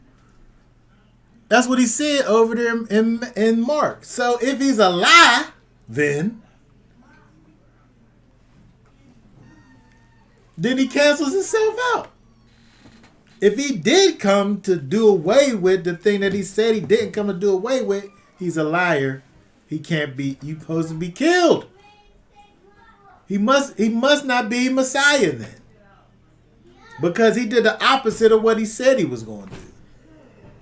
And by the way, the opposite of what he said he was going to do goes against what the Most High says.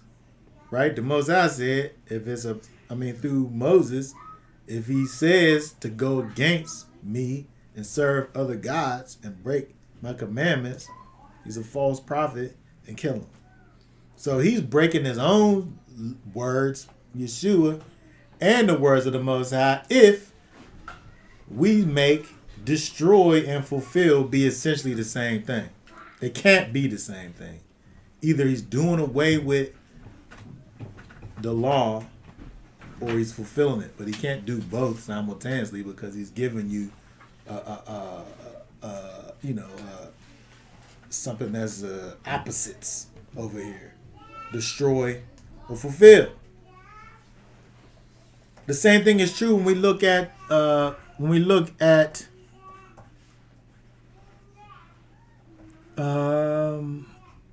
Mark. The same thing is true when we look at Mark.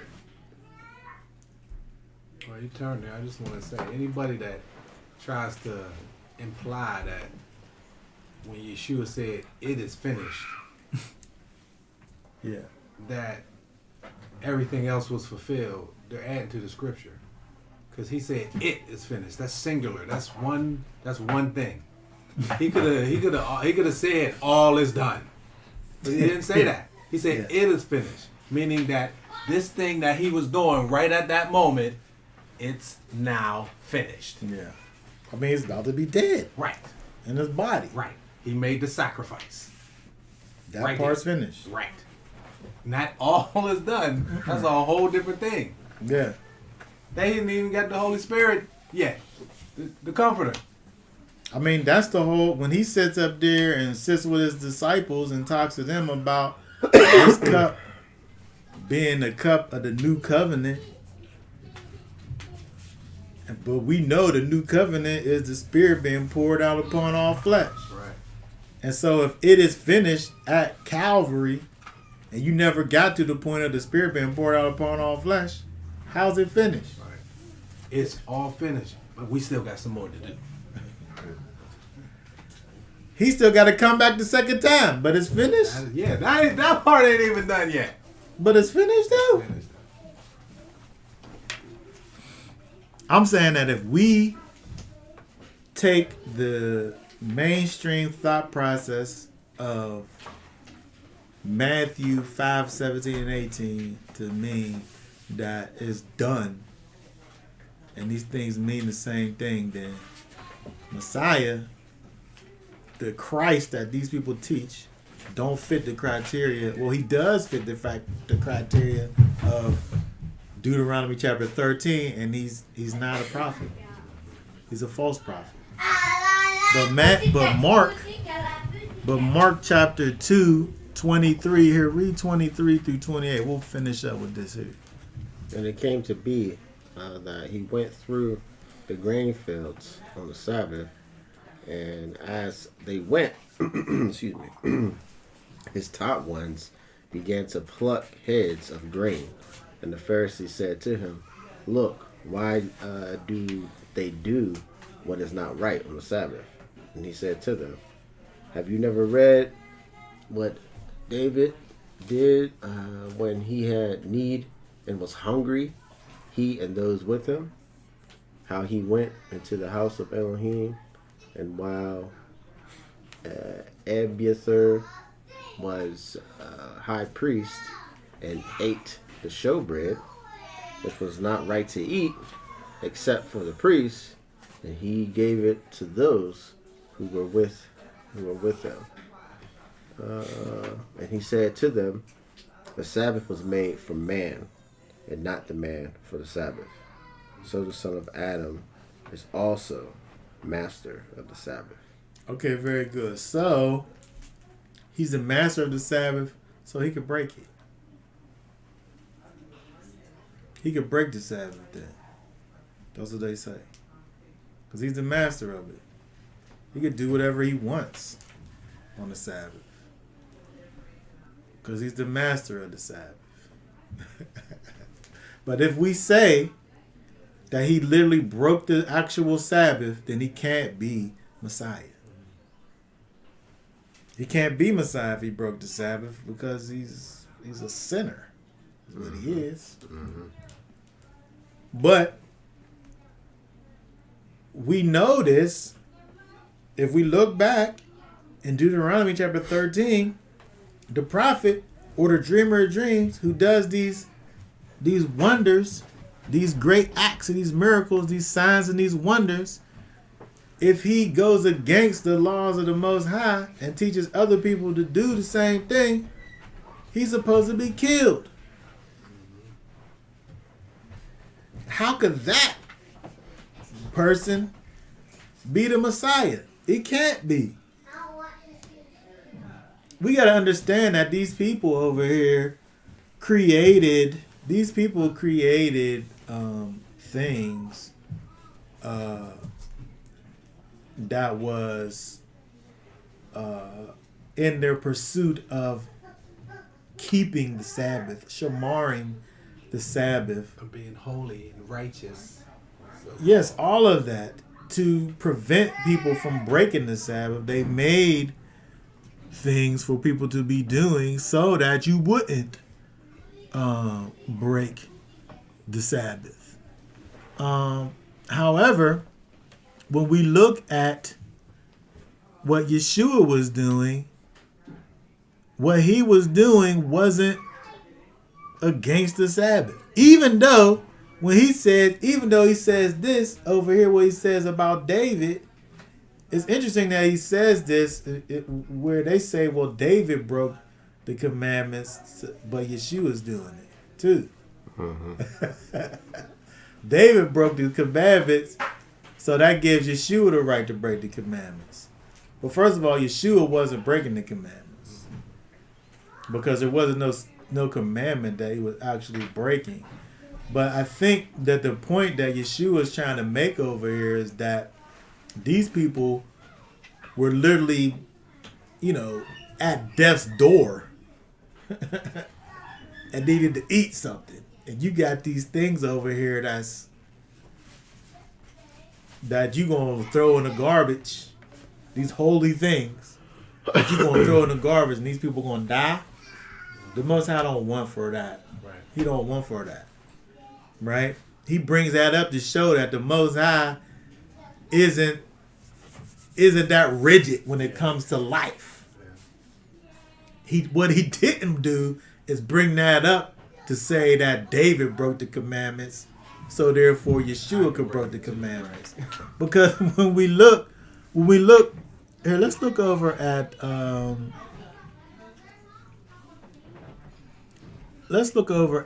Deuteronomy. Just to show this real quick here. Deuteronomy 23 and 24. 23, 24, and 25.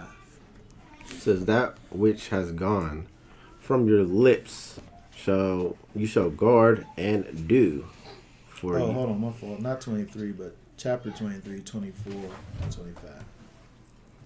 Oh, just 24 and 5? Okay. When you come into your neighbor's vineyard, you shall eat to the satisfaction of your desire, but do not put any in a receptacle of yours. When you come to your neighbor's standing grain, you shall pluck the heads with your hand, but do not use a sickle on your neighbor's standing grain. Yeshua and his disciples wasn't going through harvesting Yeah. from these people's wheat.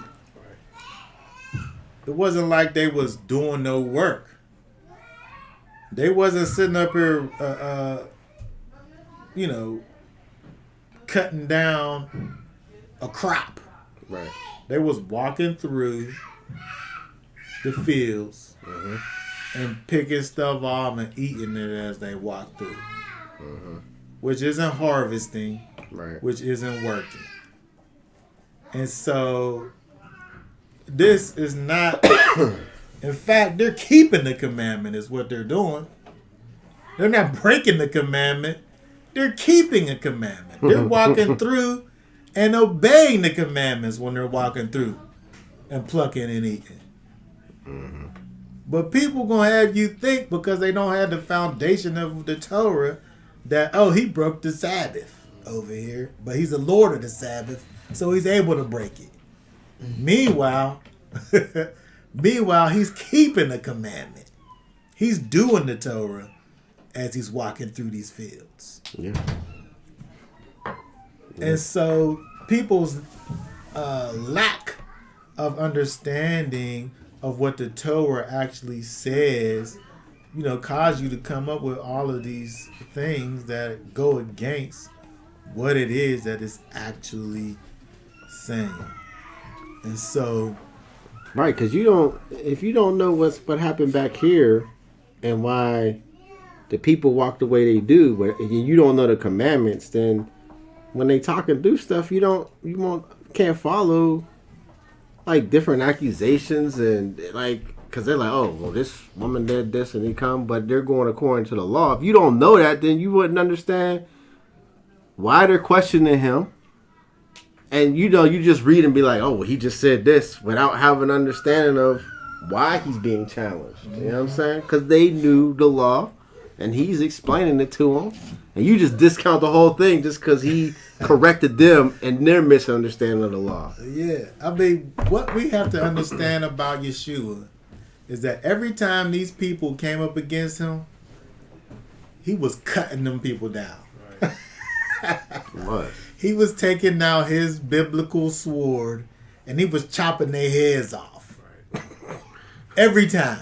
They tried to trip him up. Yeah. And he's untrippable when they came to the scriptures. And that's what he was doing. He taught them a whole lesson about the Most High's mercy and loving kindness just by saying, look at what happened with David and his people when they ate the showbread. But if you don't have a biblical sword, you ain't going to understand what he's talking about. No. Exactly. All you're looking for is to say, no, I didn't. You broke the Sabbath. No, I didn't. Yes. Just because he didn't say, no, I didn't. Right. You And he think- ain't never going to give you that. Right. He Right. never going to give you that. He gave you a school lesson. Yes. Because he is the master teacher. Yeshua is. Every time he opens his mouth is a lesson. And so we have to know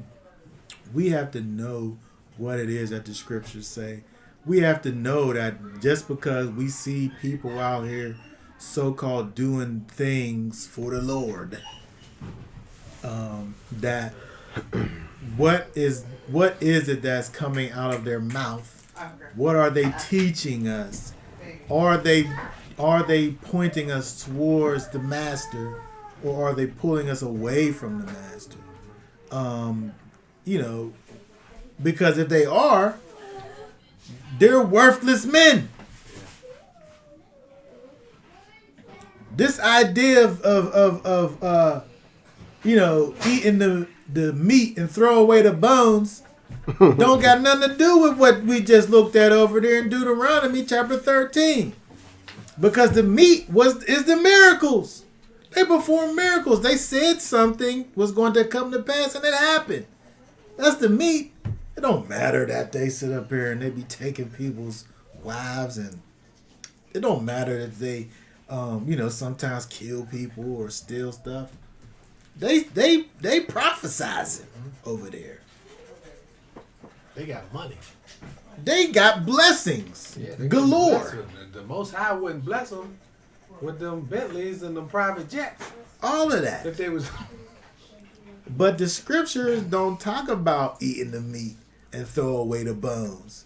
It's saying you take that filthy meat and put it somewhere and burn it up and kill the person who tried to give it to you. I mean, we can't be out here killing people. But you treat these people as if they're dead. Mm-hmm.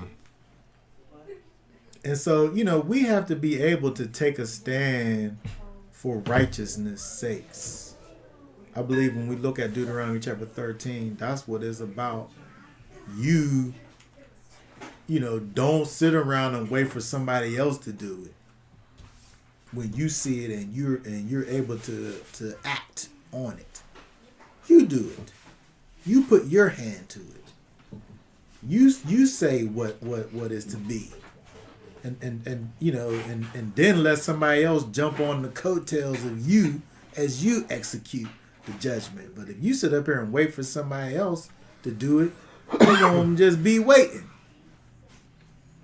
We have to be able to take the initiative and righteousness when it comes to people out here falsifying the documents of the Torah. We got to be vigilant in regards to how we deal with these things, and I think that's the main lesson that we see over here with Deuteronomy chapter 13. It helps us to see how the Most High is ready to treat these people who say that they are of the Most High, but really they are not. Mm-hmm. All right, so anybody have any last questions or comments about any of those things?